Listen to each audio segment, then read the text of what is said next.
ਹੁਣ ਪੰਥ ਦੇ ਮਹਾਨ ਕਵੀਸ਼ਰ ਗਿਆਨੀ ਗੁਰਜੀਤ ਸਿੰਘ ਜੀ ਭੱਠਲ, ਜਿਨ੍ਹਾਂ ਨੇ ਪਿਛਲੇ ਦੀਵਾਨਾਂ ਤੋਂ ਆਪ ਸੰਗਤ ਨੂੰ ਇਤਿਹਾਸ ਦੇ ਨਾਲ ਬੜੀ ਚੜ੍ਹਦੀ ਕਲਾ ਦੇ ਨਾਲ ਜੋੜਿਆ ਹੈ। ਬਹੁਤ ਹੀ ਸੋਹਣਾ ਗੁਰੂ ਸਾਹਿਬ ਜੀ ਨੇ ਗਲਾ ਬਖਸ਼ਿਆ ਹੈ ਸਾਥੀ ਵੀਰਾਂ ਨੂੰ, ਔਰ ਕਵਿਸ਼ਰੀ ਦੀ ਕਲਾ ਦੇ ਵਿੱਚ ਇੱਕ ਚਮਕਦੇ ਸਿਤਾਰੇ ਨੇ। ਸਤਿਗੁਰੂ ਕਿਰਪਾ ਕਰਨ ਪੰਥ ਨੂੰ ਐਸੇ ਵੀਰਾਂ ਦੀ ਜਿਹੜੇ ਗੁਰਮਤਿ ਦੇ ਦਾਇਰੇ ਵਿੱਚ ਰਹਿ ਕੇ, ਮੈਂ ਅੱਜ ਹੀ ਗਿਆਨੀ ਉਹ ਰੱਖਣ ਵਾਸਤੇ 14 ਤਰੀਕ 14 ਨਵੰਬਰ ਸਵੇਰੇ 10 ਵਜੇ ਤੋਂ 2 ਵਜੇ ਤੱਕ ਗੁਰਮਤਿ ਸਮਾਗਮ ਹੋ ਰਹੇ ਨੇ ਆਲਮਪੁਰ ਵਿਖੇ। ਆਪ ਸੰਗਤ ਨੂੰ ਆਲਮਪੁਰ ਦੀਆਂ ਸੰਗਤਾਂ ਵੱਲੋਂ ਔਰ ਪ੍ਰਬੰਧਕ ਕਮੇਟੀ ਵੱਲੋਂ ਹੱਥ ਜੋੜ ਕੇ ਬੇਨਤੀ ਹੈ ਕਿ ਇਸ ਮਹਾਨ ਸੇਵਾ ਦੀ ਆਰੰਭਤਾ ਸਮੇਂ ਆਪ ਸੰਗਤ ਦੀਆਂ ਅਸੀਸਾਂ ਦੀ ਲੋੜ ਹੈ। ਆਪ ਜੀ ਨੇ ਜ਼ਰੂਰ ਹਾਜ਼ਰੀਆਂ ਭਰਨ ਦੀ ਕਿਰਪਾਲਤਾ ਕਰਨੀ। ਸਤਿਗੁਰੂ ਕਿਰਪਾ ਕਰਨ। ਸੰਤਾਂ ਕੇ ਕਾਰਜ ਆਪ ਖਲੋਇਆ, ਹਰ ਕੰਮ ਕਰਾਵਣੇ ਆਇਆ ਰਾਮ। ਧਰਤ ਸੁਹਾਵੀ ਤਾਲ ਸੁਹਾਵਾ ਵਿੱਚ ਅੰਮ੍ਰਿਤ ਜਲ ਛਾਇਆ ਰਾਮ। ਸਤਿਗੁਰੂ ਮਿਹਰ ਕਰਨ ਕੀਤਾ ਲੋੜੀਐ ਕੰਮ, ਸੋ ਹਰ ਪਹਿ ਆਖੀਐ ਕਾਰਜ ਦੇ ਸਵਾਰ ਸਤਿਗੁਰ ਸਤ ਸਾਖੀਐ। ਸਤਿਗੁਰੂ ਸਾਰੇ ਕਾਰਜ ਆਪ ਸੰਪੂਰਨ ਕਰਵਾਉਣ। ਗੁਰੂ ਚਰਨਾਂ ਦੇ ਵਿੱਚ ਅਰਦਾਸ ਆਪ ਸਾਰੀ ਸੰਗਤ ਨੂੰ ਪ੍ਰਬੰਧਕ ਵੀਰਾਂ ਵੱਲੋਂ ਜੀਓ ਆਇਆਂ। ਆਪ ਜੀ ਨੇ ਜ਼ਰੂਰ ਸਮਾਂ ਕੱਢ ਕੇ ਪਹੁੰਚਣ ਦੀ ਕਿਰਪਾਲਤਾ ਕਰਨੀ। ਆਓ ਲਗਭਗ 11 ਵਜੇ ਤੱਕ ਪੰਥ ਦੇ ਮਹਾਨ ਕਵੀਸ਼ਰ ਗਿਆਨੀ ਗੁਰਜੀਤ ਸਿੰਘ ਜੀ ਭੱਠਲ ਆਪ ਸੰਗਤ ਦੇ ਦਰਸ਼ਨ ਕਰ ਰਹੇ ਨੇ। ਆਓ ਜਕਾਰੇ ਨਾਲ ਉਹਨਾਂ ਦਾ ਸਵਾਗਤ ਕਰੀਏ। ਇਹਨਾਂ ਗੁਰਮਤਿ ਸਮਾਗਮਾਂ ਦੇ ਵਿੱਚ ਆਖਰੀ ਉਹਨਾਂ ਦੀ ਹਾਜ਼ਰੀ ਹੈ। ਬੋਲੇ ਸੋ ਨਿਹਾਲ। ਆਓ ਜੀ ਗਿਆਨੀ ਜੀ ਹੁਣਾਂ ਪਾਸੋਂ ਕਵੀਸ਼ਰ ਜਥੇ ਪਾਸੋਂ ਵਿਚਾਰਾਂ ਸਰਵਣ ਕਰੀਏ। ਵਾਹਿਗੁਰੂ ਜੀ ਕਾ ਖਾਲਸਾ, ਵਾਹਿਗੁਰੂ ਜੀ ਕੀ ਫਤਿਹ। ਵਾਹਿਗੁਰੂ ਵਾਹਿਗੁਰੂ ਵਾਹਿਗੁਰੂ ਵਾਹਿਗੁਰੂ ਵਾਹਿਗੁਰੂ।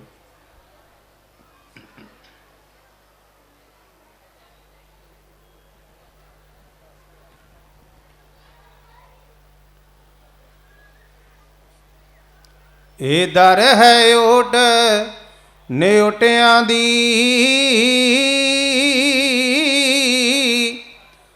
ਇਹ ਆਸਾ ਹੈ ਦਿਲਾਂ ਨਰਾਸਿਆਂ ਦੀ।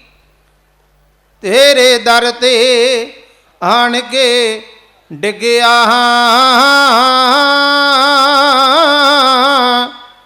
ਆਸਾ ਲਾ ਕੇ ਸਾਰਿਆਂ ਪਾਸਿਆਂ ਦੀ। ਇੱਥੋਂ ਮਿਲਦਾ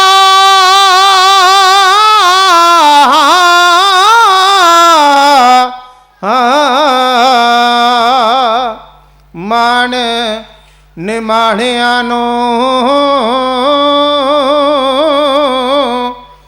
ਟਿਕੇ ਆਤਮਾ ਦਿਲਾਂ ਉਦਾਸਿਆਂ ਦੀ।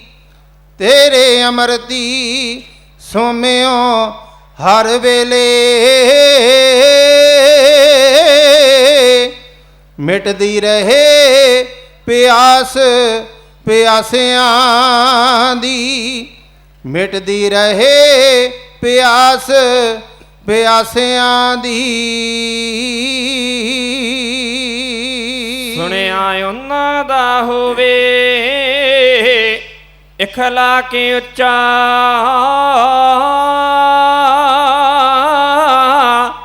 ਜਿਹੜੇ ਤੇਰੀ ਦਹਲੀਜ ਤੇ ਝੁਕਦੇ ਨੇ, ਉਹਨਾਂ ਤਾਈਂ ਫਿਰ ਆਸਾਂ ਦਾ ਬੂਰ ਲੱਗੇ।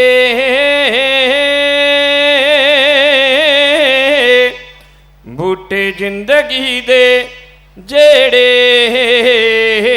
ਸੁੱਕਦੇ ਨੇ, ਜੀਵਨ ਲਹਿਰ ਫਿਰ ਉਹਨਾਂ ਚੋਂ ਹੋਏ ਪੈਦਾ।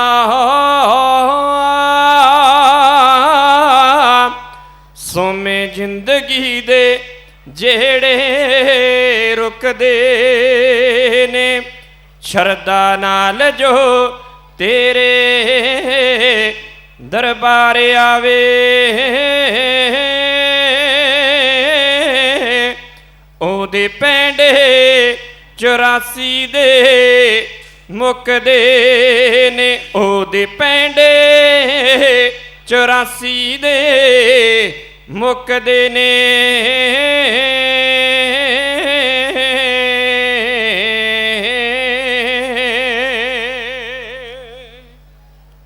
ਚੰਗੇ ਭਾਗਾਂ ਨਾਲ ਇਹ ਸਮਾਂ ਹੈ ਮਿਲਦਾ ਸੱਜ ਜਾਣ ਕੇ ਹਦਲ ਵੀਰ ਗਿੱਲ ਦਾ ਸੱਜ ਜਾਣ ਕੇ ਹਦਲ ਵੀਰ ਗਿੱਲ ਦਾ ਐਵੇਂ ਮਾਨਾ ਮੂਰਖਾ ਨਾ ਕਰ ਬਈਅੜੀ ਭਾਗਾਂ ਨਾਲ ਲੱਭੇ ਸਤ ਸੰਗ ਦੀ ਕੜੀ ਭਾਗਾਂ ਨਾਲ ਲੱਭੇ ਸਤ ਸੰਗ ਦੀ ਕੜੀ ਚੰਗੇ ਭਾਗਾਂ ਨਾਲ ਇਹ ਸਮਾਂ ਹੈ ਮਿਲਦਾ ਸੱਜ ਜਾਣ ਕੇ ਹਦਲ ਵੀਰ ਗਿੱਲ ਦਾ ਸੱਜ ਜਾਣ ਕੇ ਹਜੂਕੇ ਵਾਲੇ ਗਿੱਲ ਦਾ ਐਵੇਂ ਮਾਨਾ ਮੂਰਖਾ ਨਾ ਕਰ ਬਈਅੜੀ ਭਾਗਾਂ ਨਾਲ ਲੱਭੇ ਸਤ ਸੰਗ ਦੀ ਕੜੀ ਭਾਗਾਂ ਨਾਲ ਲੱਭੇ ਸਤ ਸੰਗ ਦੀ ਕੜੀ ਤਾਰਾ ਰਾਣੀ ਜਾਂਦੀ ਸੀ ਮੰਦਰ ਲੁੱਕ ਕੇ ਹਰੀ ਚੰਦ ਲੈ ਗਿਆ ਖੜਾਮ ਚੁੱਕ ਕੇ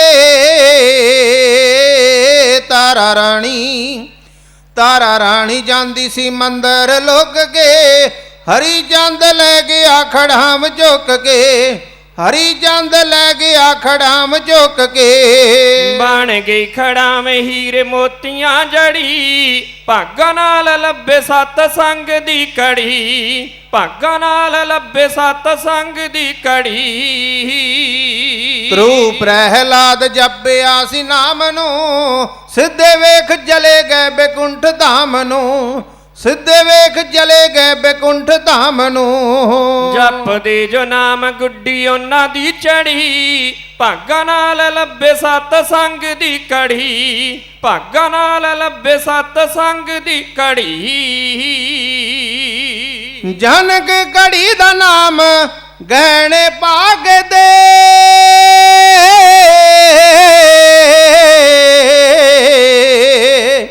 ਜਨਕ ਕੜੀ ਦਾ ਨਾਮ ਗਹਿਣੇ ਭਾਗ ਦੇ ਪਾਪੀ ਲੈ ਗਾ ਸਭੇ ਨਰ ਕੋ ਛਡਾ ਕੇ ਦੇ ਪਾਪੀ ਲੈ ਗਾ ਸਭੇ ਨਰ ਕੋ ਛਡਾ ਕੇ ਦੇ ਨਾਮ ਦੀ ਹੈ ਅੱਗੇ ਪੈਂਦੀ ਕੀਮਤ ਬੜੀ ਭਾਗਾਂ ਨਾਲ ਲੱਭੇ ਸਤ ਸੰਗ ਦੀ ਕੜੀ ਭਾਗਾਂ ਨਾਲ ਲੱਭੇ ਸਤ ਸੰਗ ਦੀ ਕੜੀ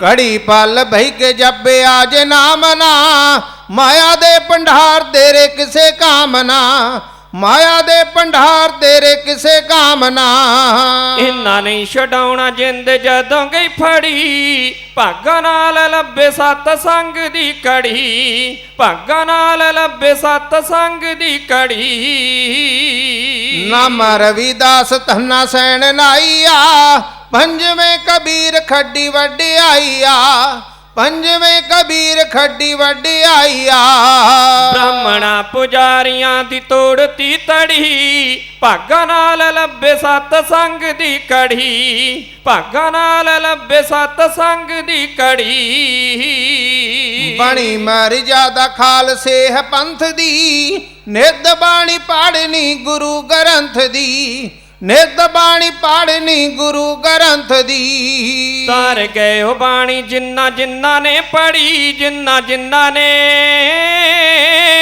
ਪੜੀ ਭਾਗਾਂ ਨਾਲ ਲੱਭੇ ਸਤ ਸੰਗ ਦੀ ਕੜੀ ਭਾਗਾਂ ਨਾਲ ਲੱਭੇ ਸਤ ਸੰਗ ਦੀ ਕੜੀ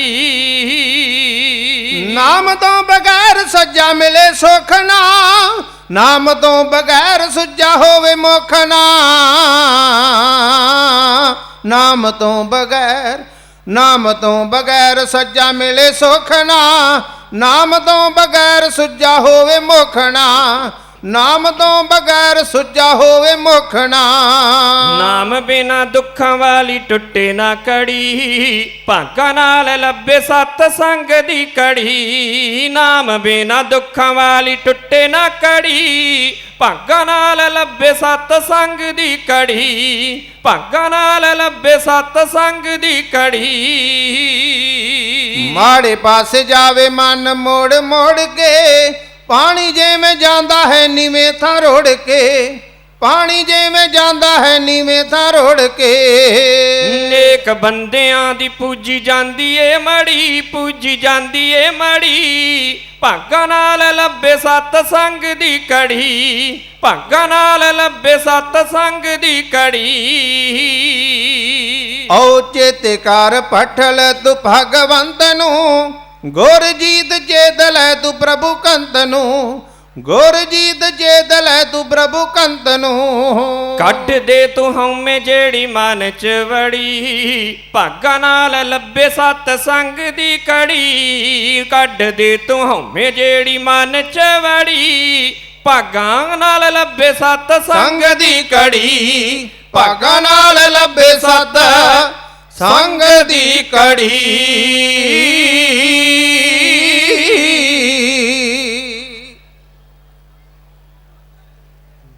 ਵੱਡ ਭਾਗੀ ਹਰ ਸੰਗਤ ਪਾਵੈ,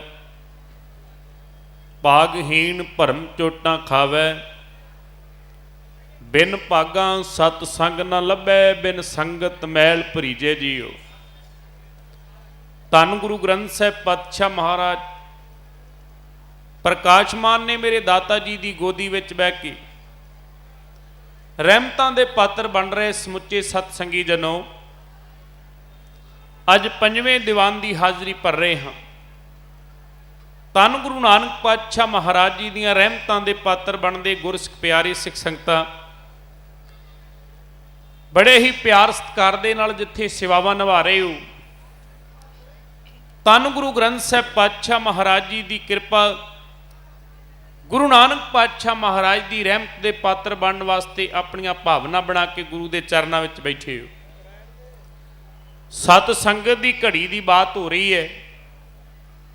ਮਨੁੱਖ ਦੇ ਵੱਡੇ ਭਾਗ ਹੋਣ ਤੇ ਸਤ ਸੰਗਤ ਵਿੱਚ ਆਣ ਕੇ ਬਿਆ ਕਰਦਾ ਹੈ, ਨਹੀਂ ਤੇ ਸੰਸਾਰ ਦੀਆਂ ਸੰਗਤਾਂ ਬਹੁਤ ਨੇ ਜਿੱਥੇ ਮਨੁੱਖ ਦਾ ਜੀਵਨ ਵਿਗਾੜ ਦਿੱਤਾ ਜਾਂਦਾ ਹੈ, ਉਹਨੂੰ ਕਿਹਾ ਜਾਂਦਾ ਹੈ ਕੁਸੰਗਤ।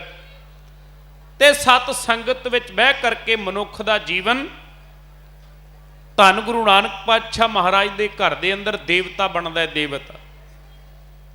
ਮੇਰੇ ਦਾਤਾ ਜੀ ਕਹਿੰਦੇ ਨੇ ਬਲਿਹਾਰੀ ਗੁਰ ਆਪਣੇ ਦਿਉਹਾੜੀ ਸਦਵਾਰ, ਜੇ ਸੋ ਚੰਦਾ ਉਗਵੈ ਸੂਰਜ ਚੜੇ ਹਜ਼ਾਰ। ਭਾਵੇਂ ਹਜ਼ਾਰਾਂ ਸੂਰਜ ਹੋਣ, ਚੰਦਰਮੇ ਹੋਣ, ਮੇਰੇ ਦਾਤਾ ਜੀ ਕਹਿੰਦੇ ਇੱਥੇ ਮਾਨਸ ਤੋਂ ਦੇਵਤੇ ਬਣਾਏ ਜਾਂਦੇ। ਦੇਵਤੇ ਕਿਵੇਂ ਬਣਨੇ ਨੇ? ਆਪਾਂ ਗੱਲ ਪ੍ਰਾਰੰਭ ਕੀਤੀ ਹੈ ਸਤ ਸੰਗਤ ਦੀ। ਸਤ ਸੰਗਤ ਦਾ ਅਰਥ ਹੁੰਦਾ ਜਿੱਥੇ ਗੁਰੂ ਦੀ ਵਿਚਾਰ। ਸਤ ਸੰਗਤ ਕੈਸੀ ਜਾਣੀਏ ਜਿੱਥੇ ਇੱਕੋ ਨਾਮ ਵਖਾਣੀਏ, ਕਾਲ ਪੁਰਖ ਵਾਹਿਗੁਰੂ ਦੀ ਰਹਿਮਤ ਤੇ ਉਹਦੀ ਸਿਫਤੋ ਸਲਾਹ ਵਡਿਆਈ ਹੁੰਦੀ ਹੋਵੇ। ਆਓ ਆਪ ਸਿੱਖ ਸੰਗਤਾਂ ਬੜੇ ਪਿਆਰ ਸਤਿਕਾਰ ਨਾਲ ਗਿਆਨੀ ਗੁਰਦੀਪ ਸਿੰਘ ਜੀ ਕਪੂਰਥਲਾ, ਤਿੰਨਾਂ ਦੇ ਪਾਸੋਂ ਗੁਰਬਾਣੀ ਵਿਚਾਰ ਤੇ ਨਾਲ ਨਾਲ ਇਤਿਹਾਸ ਦੀਆਂ ਵਿਚਾਰਾਂ ਵੀ ਸਰਵਣ ਕੀਤੀਆਂ। ਗੁਰੂ ਨਾਨਕ ਪਾਤਸ਼ਾਹ ਮਹਾਰਾਜ ਜਿਸ ਵੀ ਮਨੁੱਖ ਦੇ ਤਲ ਉੱਤੇ ਗਏ, ਜਿਵੇਂ ਦਾ ਤਰੀਕਾ ਉਹਨੂੰ ਸਮਝਾਉਣ ਦਾ ਸੀ, ਮੇਰੇ ਦਾਤਾ ਜੀ ਨੇ ਉਵੇਂ ਹੀ ਸਮਝਾਇਆ। ਜਿੱਥੇ ਤਰਕ ਕਰਨ ਦੀ ਲੋੜ ਪਈ ਤੇ ਮੇਰੇ ਦਾਤਾ ਜੀ ਨੇ ਤਰਕ ਸੰਗਤ ਨੂੰ ਵੀ ਵਰਤਣਾ ਕੀਤਾ। ਤੁਹਾਡੇ ਸਾਹਮਣੇ ਪ੍ਰਤੱਖ ਪ੍ਰਮਾਣ, ਹਰਿਦੁਆਰ ਦੀ ਧਰਤੀ ਹੋਵੇ, ਬਾਬਾ ਵੇਖਦਾ ਉਹਨਾਂ ਪੰਡਿਆਂ ਵੱਲ ਜਿਹੜੇ ਪਾਣੀ ਗੰਗਾ ਵਿੱਚੋਂ ਭਰ ਲੈਂਦੇ ਨੇ ਤੇ ਉਛਾਲ ਦਿੰਦੇ ਨੇ ਤਾਂ ਨੂੰ। ਧੰਨ ਗੁਰੂ ਨਾਨਕ ਪਾਤਸ਼ਾਹ ਮਹਾਰਾਜ ਜੀ ਨੇ ਉਹਨਾਂ ਨੂੰ ਸਮਝਾਉਣ ਦਾ ਇੱਕ ਤਰੀਕਾ ਅਜ਼ਮਾਇਆ। ਆਪ ਇੱਕ ਕਦਮ ਗੰਗਾ ਦੀਆਂ ਉਹਨਾਂ ਪੌੜੀਆਂ ਵਿੱਚ ਖੜ ਗਏ ਤੇ ਜਲ ਨੂੰ ਭਰਦੇ ਨੇ ਤੇ ਲਹਿੰਦੇ ਵਾਲੇ ਪਾਸੇ ਨੂੰ ਉਛਾਲੀ ਜਾਂਦੇ ਨੇ। ਉਹ ਪਾਂਡੇ ਲੋਕ ਨੇੜੇ ਆ ਗਏ, ਕਹਿਣ ਲੱਗੇ ਬਜ਼ੁਰਗੋ ਇਹ ਬਾਬਾ ਇਹ ਕੀ ਕਰਮ ਕਰ ਰਹੇ ਹੈ? ਮੇਰੇ ਦਾਤਾ ਜੀ ਕਹਿੰਦੇ ਤੁਸੀਂ ਕੀ ਕਰਦੇ ਹੋ?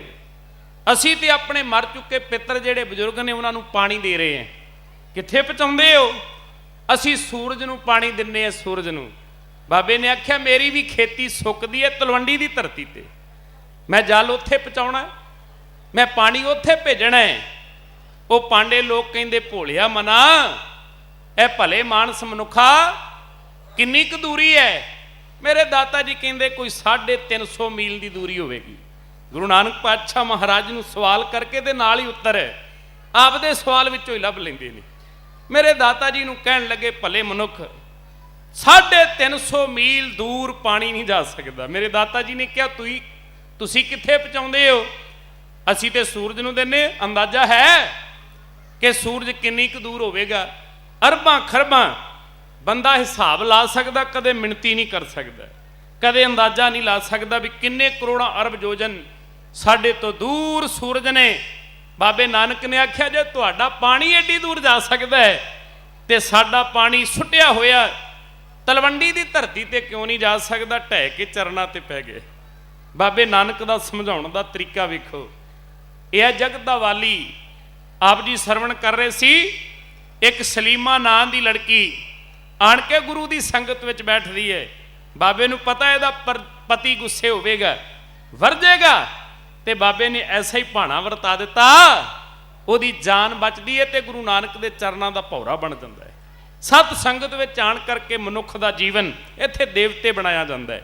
ਗੁਰੂ ਨਾਨਕ ਪਾਤਸ਼ਾਹ ਮਹਾਰਾਜ ਜਿਵੇਂ ਜਿਵੇਂ ਦਾ ਤਰੀਕਾ ਸੰਸਾਰ ਦੇ ਲੋਕਾਂ ਨੂੰ ਸਮਝਾਉਣ ਦਾ ਸੀ, ਮੇਰੇ ਦਾਤਾ ਜੀ ਨੇ ਹਰ ਤਰੀਕਾ ਅਪਣਾਇਆ। ਜੇ ਜੋਗੀ ਮਿਲ ਗਏ ਤੇ ਮੇਰੇ ਦਾਤਾ ਜੀ ਨੇ ਆਖਿਆ ਮੁੰਦਾ ਸੰਤੋਖ ਸਰਮਪਤ ਝੋਲੀ। ਮੇਰੇ ਦਾਤਾ ਜੀ ਕਹਿੰਦੇ ਮੁੰਦਰਾਂ ਕੰਨ ਵਿੱਚ ਪਾਈ ਫਿਰਦਾ, ਸੰਤੋਖ ਦੀਆਂ ਮੁੰਦਰਾਂ ਪਾਉਣੀਆਂ ਜਿਹੜੀਆਂ ਤੇਰੇ ਅੰਦਰ ਵਿੱਚ ਨਹੀਂ। ਮੇਰੇ ਦਾਤਾ ਜੀ ਕਹਿੰਦੇ ਜੇ ਬ੍ਰਾਹਮਣ ਨੂੰ ਮਿਲਦੇ ਨੇ ਦਇਆ ਕਪਾਹ ਸੰਤੋਖ ਸੂਤ ਦੀ ਗੱਲ ਕਰ ਦਿੰਦੇ ਨੇ। ਜੇ ਕਦੇ ਕਿਸਾਨ ਦੇ ਤਲ ਉੱਤੇ ਪਹੁੰਚਦੇ ਨੇ, ਹੁਣ ਕਿਸਾਨ ਨੂੰ ਹਲ ਦਾ ਪਤਾ ਹੈ, ਸੁਹਾਗੇ ਦਾ ਪਤਾ ਹੈ। ਬਾਬੇ ਨਾਨਕ ਨੇ ਆਖਿਆ ਜਿੰਨਾ ਚਿਰ ਮਨੁੱਖ ਦੇ ਹਿਰਦੇ ਵਿੱਚ ਸੰਤੋਖ ਨਹੀਂ ਨਾ ਪੈਦਾ ਹੁੰਦਾ।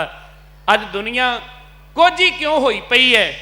ਬੰਦਾ ਕਹਿੰਦਾ ਮੈਂ ਕਿਸੇ ਦਾ ਹੱਕ ਵੀ ਆਪਣੇ ਘਰ ਵਿੱਚ ਹੀ ਲੈ ਆਵਾਂ, ਮੈਂ ਕਿਸੇ ਦਾ ਹੱਕ ਮਾਰ ਦੇਵਾਂ, ਸੰਤੋਖ ਨਹੀਂ ਨਾ ਹੈਗਾ, ਧੀਰਜ ਨਹੀਂ ਹੈਗੀ। ਬਾਬੇ ਨੇ ਕਿਹਾ ਨਾ ਮਨ ਹਾਲੀ ਕਿਰਸਾਨੀ ਕਰਨੀ ਸ਼ਰਮ ਪਾਣੀ ਤਨ ਖੇਤ, ਨਾਮ ਬੀਜ ਸੰਤੋਖ ਸੁਹਾਗਾ ਰੱਖ ਗਰੀਬੀ ਵੇਸ। ਇੱਥੇ ਸਮਝਾਉਣ ਦਾ ਤਰੀਕਾ ਕਿੱਡਾ ਵੱਡਾ ਹੈ। ਮੈਂ ਇੱਕ ਵਿਦਵਾਨ ਨੂੰ ਪੜ੍ਹ ਰਿਹਾ ਸੀ, ਉਹ ਕਹਿੰਦਾ ਦੁਨੀਆ ਦੇ ਲੋਕੋ ਬਾਬੇ ਨਾਨਕ ਵਰਗਾ ਟੀਚਰ ਦੁਨੀਆ ਅੰਦਰ ਕੋਈ ਨਹੀਂ, ਇਹੋ ਜਿਹਾ ਅਧਿਆਪਕ ਕੋਈ ਨਹੀਂ ਮਿਲੇਗਾ। ਜੇ ਜੋਗੀ ਨੂੰ ਮਿਲੇ ਤੇ ਉਹਨੂੰ ਮੁੰਦਰਾਂ ਦੀ ਸਮਝ ਪੈਂਦੀ ਸੀ ਤੇ ਮੁੰਦਰਾਂ ਦੀ ਗੱਲ ਕਰਕੇ ਸੰਤੋਖ ਦੀ ਗੱਲ ਸਮਝਾ ਦਿੱਤੀ। ਜੇ ਬ੍ਰਾਹਮਣ ਨੂੰ ਮਿਲਦੇ ਨੇ ਉਹਨੂੰ ਪਤਾ ਸੀ ਸੂਤ ਗਲ ਵਿੱਚ ਪਾਇਆ ਜਾਂਦਾ ਹੈ ਕਪਾਹ ਦਾ, ਤੇ ਮੇਰੇ ਦਾਤਾ ਜੀ ਨੇ ਕਿਹਾ ਸੂਤ ਪਾਉਣਾ ਹੈ ਤੇ ਸੰਤੋਖ ਦਾ ਵੱਟ। ਮੇਰੇ ਦੀਨ ਦੁਨੀਆ ਦੇ ਮਾਲਕ ਨੇ ਬ੍ਰਾਹਮਣ ਨੂੰ ਸਮਝਾਇਆ। ਹੁਣ ਕਿਸਾਨ ਭੋਲਾ ਭਾਲਾ ਆਪਣੇ ਹਲਾਂ ਦਾ ਗਿਆਨ ਰੱਖਦਾ ਸੀ, ਆਪਣੇ ਕੋਲ ਸੁਹਾਗਾ ਹੈ ਜਿਹੜਾ ਖੇਤ ਵਿੱਚ ਮਾਰਦਾ, ਉਹਦਾ ਪਤਾ ਸੀ। ਮੇਰੇ ਦਾਤਾ ਜੀ ਨੇ ਇਹੋ ਜਿਹਾ ਟੀਚਰ ਕਿਤੇ ਨਹੀਂ ਮਿਲੇਗਾ, ਉਹਨੂੰ ਕਹਿ ਦਿੱਤਾ ਸੁਹਾਗਾ ਮਾਰਨਾ ਸੰਤੋਖ ਦਾ ਮਾਰਿਆ ਕਰ। ਮੇਰੇ ਦੀਨ ਦੁਨੀਆ ਦੇ ਮਾਲਕ ਇੱਕ ਅੰਦਰ ਦੀ ਦੁਨੀਆ ਦੀ ਬਾਤ ਸਮਝਾਉਂਦੇ ਹੋਏ ਹਰ ਇੱਕ ਮਨੁੱਖ ਦੇ ਤਲ ਉੱਤੇ ਪਹੁੰਚ ਕਰਕੇ ਮੇਰੇ ਦਾਤਾ ਜੀ ਨੇ ਵੱਡਾ ਗਿਆਨ ਬਖਸ਼ਿਸ਼ ਕੀਤੇ। ਆਓ ਗੁਰੂ ਪਿਆਰੀ ਸਾਧ ਸੰਗਤ, ਮੈਂ ਬੇਨਤੀ ਕਰ ਦੇਵਾਂ, ਆਪਾਂ ਰਾਤਰੀ ਦੇ ਦੀਵਾਨਾਂ ਦੀ ਹਾਜ਼ਰੀ ਭਰ ਰਹੇ ਹਾਂ। ਧੰਨ ਗੁਰੂ ਨਾਨਕ ਦੇ ਪਾਤਸ਼ਾਹ ਮਹਾਰਾਜ ਇਸ ਆਖਰੀ ਦੀਵਾਨ ਦੇ ਅੰਦਰ ਉਹਨਾਂ ਦੀਆਂ ਰਹਿਮਤਾਂ ਦੇ ਪਾਤਰ ਆਪਾਂ ਬਣਨਾ। ਮੈਂ ਬੇਨਤੀ ਕਰ ਦੇਵਾਂ ਜਿਹੜੀਆਂ ਸਿੱਖ ਸੰਗਤਾਂ ਸੇਵਾਵਾਂ ਕਰਦੇ ਹੋ ਮੁਬਾਰਕ ਹੈ। ਗੁਰੂ ਪਾਤਸ਼ਾਹ ਤੁਹਾਡੀ ਸੇਵਾ ਥਾਂ ਘਾਲਣਾ ਜਿਹੜੀ ਹੈ ਉਹ ਥਾਂ ਪਾ ਦੇਣ। ਦੂਸਰੀ ਸੰਗਤ ਨੂੰ ਬੇਨਤੀ ਕਰ ਦੇਵਾਂ, ਆਓ ਖੁੱਲੇ ਪੰਡਾਲ ਦੇ ਅੰਦਰ ਬੈਠ ਕਰਕੇ 2 ਘੜੀਆਂ, ਕੋਈ 20 ਮਿੰਟ, ਕੋਈ ਅੱਧਾ ਘੰਟਾ, ਕੋਈ 1 ਘੰਟਾ ਹਾਜ਼ਰੀ ਭਰ ਕੇ ਗੁਰੂ ਨਾਨਕ ਦੀ ਵਡਿਆਈ ਦੇ ਪਾਤਰ ਬਣ ਕੇ, ਰਹਿਮਤ ਦੇ ਪਾਤਰ ਬਣ ਕੇ ਆਪਾਂ ਇੱਥੋਂ ਖੁਸ਼ੀਆਂ ਪ੍ਰਾਪਤ ਕਰਕੇ ਖੜਨੀਏ। ਗੁਰੂ ਪਾਤਸ਼ਾਹ ਮਹਾਰਾਜ ਕਿਰਪਾ ਕਰਨ, ਫਤਿਹ ਨਾਲ ਸਾਂਝ ਪਾ ਦਿਓ। ਗੁਰੂ ਗ੍ਰੰਥ ਸਾਹਿਬ ਪਾਤਸ਼ਾਹ ਮਹਾਰਾਜ ਜੀ ਦੇ ਚਰਨਾਂ ਵਿੱਚ ਸੀਸ ਝੁਕਾਓ, ਮੁਖ ਨੂੰ ਪਵਿੱਤਰ ਕਰੋ, ਮਨੋ ਬਿਰਤੀ ਨੂੰ ਇਕਾਗਰ ਕਰੋ ਤੇ ਕਹਿ ਦਿਓ ਵਾਹਿਗੁਰੂ ਜੀ ਕਾ ਖਾਲਸਾ ਵਾਹਿਗੁਰੂ ਜੀ ਕੀ ਫਤਿਹ। ਜਦੋਂ ਫਤਿਹ ਗਜਾਉਣੀ ਹੋਵੇ ਨਾ ਗੁਰੂ ਪਿਆਰੀ ਸਾਧ ਸੰਗਤ, ਕਦੇ ਸੰਕੋਚ ਨਾ ਕਰਿਆ ਕਰੋ। ਫਤਿਹ ਗਜਾਉਣ ਦੇ ਨਾਲ, ਮੁਖ ਦੇ ਵਿੱਚੋਂ ਵਾਹਿਗੁਰੂ ਕਹਿਣ ਦੇ ਨਾਲ ਇਹ ਮਨ ਵੀ ਪਵਿੱਤਰ ਹੁੰਦਾ ਹੈ, ਇਹ ਤਨ ਵੀ ਪਵਿੱਤਰ ਹੁੰਦਾ ਹੈ। ਤਾਂ ਹੀ ਗੁਰੂ ਨੇ ਆਖਿਆ ਸੀ ਨਾ ਸਿੱਖਾ, ਅੰਮ੍ਰਿਤ ਵੇਲੇ ਉੱਠ ਕੇ ਜਪਜੀ ਸਾਹਿਬ ਜ਼ਰੂਰ ਪੜ੍ਹਨਾ ਹੈ, ਆਸਾ ਜੀ ਦੀ ਵਾਰ ਦੀ ਬਾਣੀ, 5 ਬਾਣੀਆਂ ਦਾ ਜਪ ਕਰਨਾ ਹੈ। ਬੰਦਾ ਜਿਹੋ ਜਿਹਾ ਸੁਣੀ ਜਾਂਦਾ ਹੈ, ਬੰਦਾ ਜਿਹੋ ਜਿਹਾ ਵੇਖੀ ਜਾਂਦਾ ਹੈ, ਉਹੋ ਜਿਹਾ ਉਹਦਾ ਮਨ ਹੁੰਦਾ ਜਾਂਦਾ ਹੈ, ਉਹੋ ਜਿਹਾ ਉਹਦਾ ਤਨ ਹੁੰਦਾ ਜਾਂਦਾ ਹੈ। ਮਾਫ ਕਰਿਓ, ਆ ਭੈਣਾਂ ਬੈਠੀਆਂ ਜਿਹੜਾ ਕਾਗਰ 'ਚ ਧੋ ਕੇ ਸੁਰਤੀ ਬਿਰਤੀ ਇਹ ਸਟੇਜ ਵੱਲ ਧਿਆਨ ਦੇਣਾ ਜਿੱਥੋਂ ਆਵਾਜ਼ ਆਉਂਦੀ ਹੈ। ਮੈਂ ਤੁਹਾਡੇ ਨਾਲ ਇੱਕ ਬਾਤ ਸਾਂਝੀ ਕਰਨ ਲੱਗਾ। ਪ੍ਰਚਾਰਕ ਦਾ ਕਰਮ ਕੀ ਹੁੰਦਾ ਹੈ ਕਿ ਗੁਰੂ ਨਾਨਕ ਦੀ ਸਿਧਾਂਤ ਤੁਹਾਡੇ ਦਿਲੋਂ ਦਿਮਾਗ ਅੰਦਰ ਉਤਰ ਜਾਣ। ਭੈਣੋ, ਜਦੋਂ ਘਰ ਵਿੱਚ ਪ੍ਰਸ਼ਾਦਾ ਪਕਾਉਂਦੀਆਂ ਜੇ, ਜਦੋਂ ਘਰ ਵਿੱਚ ਕੋਈ ਕੰਮਕਾਰ ਕਰਦੀਆਂ ਜੇ, ਤੁਹਾਡੇ ਮੁਖ ਵਿੱਚੋਂ ਬਾਣੀ ਨੂੰ ਬੋਲਦਿਆਂ ਆਵਾਜ਼ ਆਉਣੀ ਚਾਹੀਦੀ ਹੈ। ਉਸ ਨਿਰੰਕਾਰ ਦੀ ਸਿਫਤੋ ਵਡਿਆਈ ਕਰਦਿਆਂ ਤੁਹਾਨੂੰ ਸਰਵਣ ਕਰਨਾ ਚਾਹੀਦਾ ਹੈ।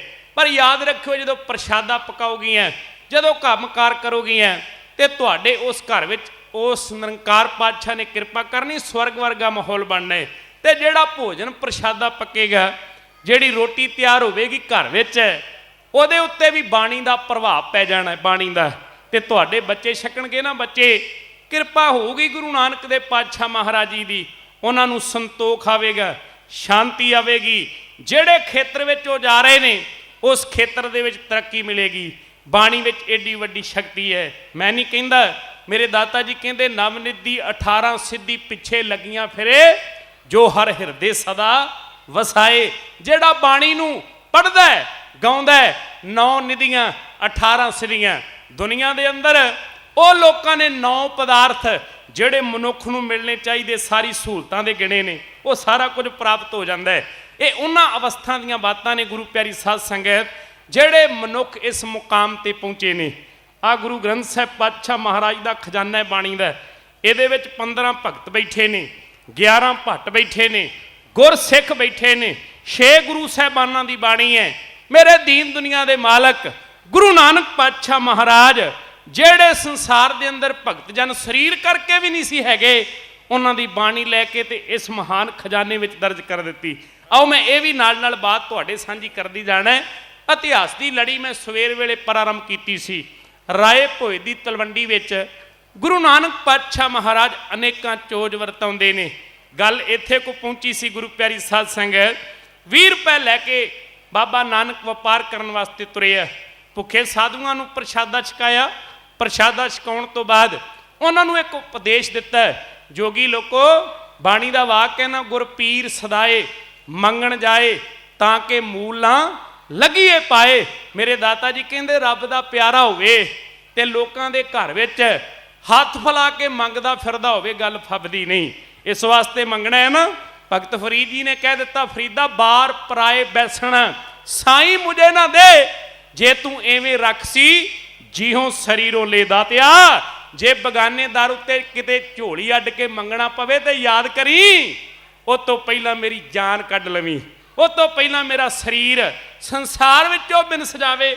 ਇਹੋ ਜੀ ਅਵਸਥਾ ਦੇ ਮਾਲਕ ਸੀ ਭਗਤ ਫਰੀਦ ਜੀ, ਭਗਤ ਕਬੀਰ ਜੀ। ਆਓ ਸੁਰਤੀ ਬਿਰਤੀ ਲੈ ਚੱਲੋ। ਮੇਰੇ ਦਾਤਾ ਜੀ ਵਾਪਸ ਮੁੜੇ। ਪਿਤਾ ਮਹਿਤਾ ਕਾਲੂ ਜੀ ਗੁੱਸੇ ਵਿੱਚ ਆਣ ਕਰਕੇ ਆਪਣੇ ਪੁੱਤ ਦੇ ਉਸ ਮੁਖੜੇ ਉੱਤੇ ਇੱਕ ਚਪੇੜ ਮਾਰ ਦਿੱਤੀ। ਕੋਲ ਖਲੋਤੀ ਸੀ ਬੇਬੇ ਨਾਨਕੀ। ਇਤਿਹਾਸ ਕਹਿੰਦਾ ਉਹਦੇ ਹਿਰਦੇ ਨੂੰ ਸੱਟ ਵੱਜੀ। ਆਪਣੇ ਰੱਬ ਵੀਰ ਦੇ ਸੋਹਣੇ ਜੇ ਮੁਖ ਉੱਤੇ ਜਦੋਂ ਪਿਤਾ ਨੇ ਚਪੇੜ ਮਾਰੀ, ਮੇਰੇ ਦੀਨ ਦੁਨੀਆ ਦੇ ਮਾਲਕ ਗੁਰੂ ਨਾਨਕ ਪਾਤਸ਼ਾਹ ਮਹਾਰਾਜ ਅਡੋਲ ਚਿੱਤ ਖੜੇ ਨੇ। ਆਪਣੇ ਮੁਖ ਵਿੱਚੋਂ ਕੋਈ ਬਚਨ ਨਹੀਂ ਕੀਤਾ। ਪਿਤਾ ਨੇ ਆਪਣਾ ਫਰਜ਼ ਨਿਭਾ ਦਿੱਤਾ, ਪੁੱਤਰ ਨੂੰ ਵਰਜ ਦਿੱਤਾ। ਪਿਤਾ ਕਿਹੋ ਜੀ ਭਾਵਨਾ ਬਣਾ ਕੇ ਆਪਣੇ ਪੁੱਤਰ ਤੋਂ ਧਨ ਦੌਲਤ ਦੀ ਮੰਗ ਕਰਦੇ ਸੀ ਕਿ ਮੇਰਾ ਪੁੱਤਰ ਵੱਡਾ ਕਾਰੋਬਾਰੀ ਬਣ ਜਾਵੇ। ਪਰ ਪਤਾ ਨਹੀਂ, ਜਿਸ ਦਿਨ ਪਤਾ ਲੱਗਣਾ ਉਸ ਦਿਨ ਕਵਾੜ ਖੁੱਲ ਜਾਣੇ ਨੇ ਪਿਤਾ ਮਹਿਤਾ ਕਾਲੂ ਜੀ ਦੇ ਕਿ ਮੇਰੇ ਪੁੱਤਰ ਦਾ ਕਰਮ ਕਿਹੜਾ ਸੀ, ਮੇਰੇ ਪੁੱਤਰ ਸੰਸਾਰ ਦੇ ਅੰਦਰ ਕਿਸ ਕਰਮ ਵਾਸਤੇ, ਕਿਸ ਮਨੋਰਥ ਵਾਸਤੇ, ਸੰਸਾਰ ਨੂੰ ਸਿੱਧੇ ਰਸਤੇ ਪਾਉਣ ਵਾਸਤੇ ਆਏ ਨੇ। ਪਰ ਅੱਜ ਕੁਝ ਪਤਾ ਨਹੀਂ। ਬੇਬੇ ਨਾਨਕੀ ਕੋਲ ਖਲੋਤੇ ਜਦੋਂ ਇਹ ਸੋਹਣੇ ਜੇ ਮੁਖੜੇ ਉੱਤੇ ਚਪੇੜ ਪੈ ਗਈ ਤੇ ਬੇਬੇ ਨਾਨਕੀ ਦੇ ਹਿਰਦੇ ਨੂੰ ਸੱਟ ਵੱਜੀ। ਕਵੀ ਕਹਿੰਦਾ ਉਹ ਸੱਟ ਵੱਜਦੀ ਹੈ ਤੇ ਆਪਣੇ ਪਿਤਾ ਦਾ ਹੱਥ ਪਕੜ ਕੇ ਕਹਿੰਦੇ, ਪਿਤਾ ਜੀਓ ਵੇਖਿਓ ਦੂਸਰੀ ਵਾਰ ਮੇਰੇ ਰੱਬ ਵੀਰ ਤੇ ਚਪੇੜ ਨਾ ਮਾਰ ਦਿਓ, ਹਿਰਦੇ ਨੂੰ ਸੱਟ ਵੱਜਦੀ ਹੈ। ਜਿਹੜੀ ਦੌਲਤ ਬਦਲੇ ਮੇਰੇ ਰੱਬ ਵੀਰ ਦੇ ਚਪੇੜਾ ਮਾਰ ਦਿਓ। ਜਿੰਨੀ ਦੌਲਤ ਹੈ ਉਹ ਮੇਰੇ ਕੋਲੋਂ ਲੈ ਲਓ, ਪਰ ਮੇਰੇ ਹਿਰਦੇ ਨੂੰ ਸੱਟ ਵੱਜਦੀ ਹੈ। ਆਓ ਕਵੀ ਨੇ ਭਾਵ ਪੂਰਕ ਹੋ ਕਰਕੇ ਉਸ ਵੇਲੇ ਦਾ ਵਾਤਾਵਰਨ ਕਲਮਬੰਦ ਕਰਦਿਆਂ ਕਵਿਤਾ ਦੇ ਵਿੱਚ ਉਕਰਿਆ। ਗੁਰੂ ਨਾਨਕ ਪਾਤਸ਼ਾਹ ਮਹਾਰਾਜ ਜੀ ਦੇ ਵੱਡੇ ਭੈਣ ਬੇਬੇ ਨਾਨਕੀ ਕੋਲ ਖਲੋਤੇ ਤੇ ਪਿਤਾ ਜੀ ਚਪੇੜ ਮਾਰਦੇ ਤੇ ਉਸ ਵੇਲੇ ਦਾ ਵਾਤਾਵਰਨ ਐਵੇਂ ਸਮਝ।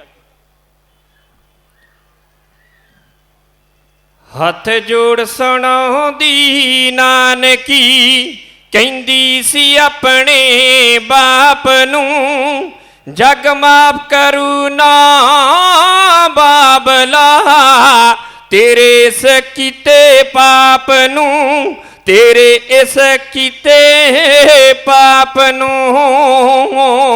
ਮਨ ਹੋਰ ਕੋਈ ਨਹੀਂ ਆਸਰਾ, ਤਦੜੀ ਦੇ ਦਿਲ ਦਲਗੀਰ ਨੂੰ, ਨਾ ਮਾਰਜ ਬੇੜਾ ਬਾਬਲਾ, ਸੋਹਣੇ ਜਸ਼ਨ ਦੇ ਵੀਰ ਨੂੰ, ਸੋਹਣੇ ਜਸ਼ਨ ਦੇ ਵੀਰ ਨੂੰ। ਹੱਥ ਜੋੜ ਸੁਣਾਉਂਦੀ ਨਾਨਕੀ, ਕਹਿੰਦੀ ਸੀ ਆਪਣੇ ਬਾਪ ਨੂੰ, ਜਗ ਮਾਫ ਕਰੂ ਨਾ ਬਾਬਲਾ, ਤੇਰੇ ਇਸ ਕੀਤੇ ਪਾਪ ਨੂੰ, ਤੇਰੇ ਇਸ ਕੀਤੇ ਪਾਪ ਨੂੰ।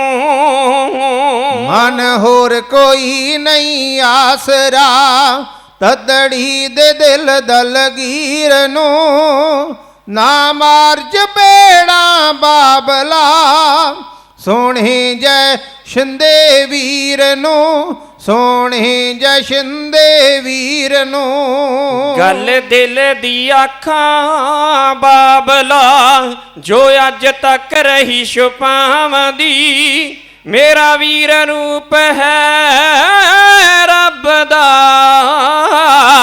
ਤੈਨੂੰ ਸਮਝ ਕਿਉਂ ਨਹੀਂ ਆਵਦੀ, ਤੈਨੂੰ ਸਮਝ ਕਿਉਂ ਨਹੀਂ ਆਵਦੀ।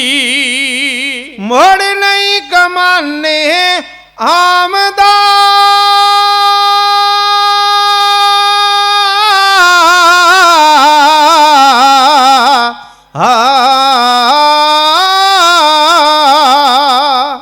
ਮੁੜ ਨਹੀਂ ਕਮਾਨੇ ਆਮਦਾ, ਛੱਡ ਦਈਏ ਜਿਸ ਵੀ ਤੀਰ ਨੂੰ, ਨਾ ਮਾਰ ਚਪੇੜਾ ਬਾਬਲਾ, ਸੋਹਣੇ ਜਸ਼ਨ ਦੇ ਵੀਰ ਨੂੰ, ਸੋਹਣੇ ਜਸ਼ਨ ਦੇ ਵੀਰ ਨੂੰ। ਜਦ ਮੱਝਾਂ ਚਾਰਨ ਗਿਆ ਸੀ, ਝੱਟ ਸੱਪ ਨੂੰ ਯਾਰ ਬਣਾ ਲਿਆ, ਇਸ ਰੱਬ ਨੂੰ ਰਾਏ ਬੁਲਾਰ ਨੇ, ਤੇਰੇ ਤੋਂ ਪਹਿਲਾਂ ਪਾ ਲਿਆ, ਤੇਰੇ ਤੋਂ ਪਹਿਲਾਂ ਪਾ ਲਿਆ।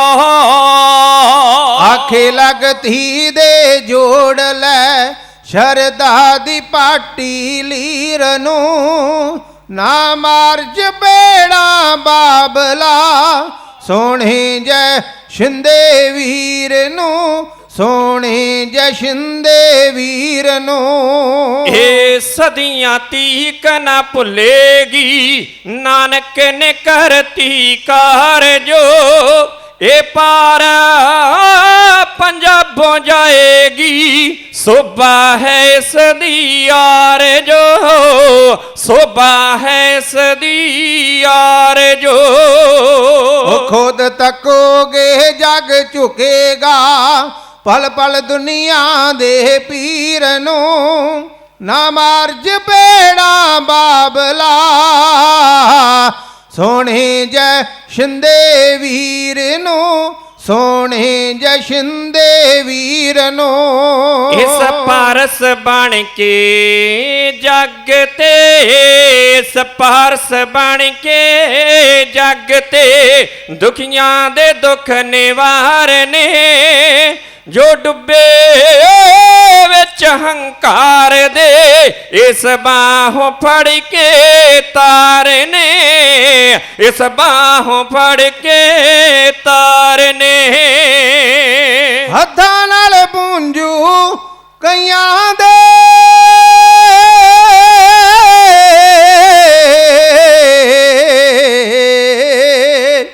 ਹੱਥਾਂ ਨਾਲ ਪੂੰਝੂ ਕਈਆਂ ਦੇ, ਨੈਣਾ ਚੋਂ ਵਗਦੇ ਨੀਰ ਨੂੰ, ਨੀਰ ਨੂੰ, ਨਾ ਮਾਰ ਚਪੇੜਾ ਬਾਬਲਾ, ਸੋਹਣੇ ਜਸ਼ਨ ਦੇ ਵੀਰ ਨੂੰ, ਸੋਹਣੇ ਜਸ਼ਨ ਦੇ ਵੀਰ ਨੂੰ। ਕਹਿੰਦੇ ਨੇ ਮਾਇਆ ਨਾਗਣੀ, ਇਹ ਡੰਗ ਵਸਾ ਕੇ ਮਾਰਦੀ, ਕਈਆਂ ਨੂੰ ਬਹੁਤੀ ਡੋਬਦੀ, ਕਈਆਂ ਨੂੰ ਥੋੜੀ ਤਾਰਦੀ, ਕਈਆਂ ਨੂੰ ਥੋੜੀ ਤਾਰਦੀ। ਉਹ ਮੁੜ ਨਹੀਂ ਕਮਾਨੇ ਆਮਦਾ, ਛੱਡ ਦਈਏ ਜਿਸ ਵੀ ਤੀਰ ਨੂੰ, ਨਾ ਮਾਰ ਚਪੇੜਾ ਬਾਬਲਾ, ਸੋਹਣੇ ਜਸ਼ਨ ਦੇ ਵੀਰ ਨੂੰ, ਸੋਹਣੇ ਜਸ਼ਿੰਦੇ ਵੀਰ ਨੂੰ ਮੈਂ ਸੱਚ ਆਖਦੀ ਬਾਬਲਾ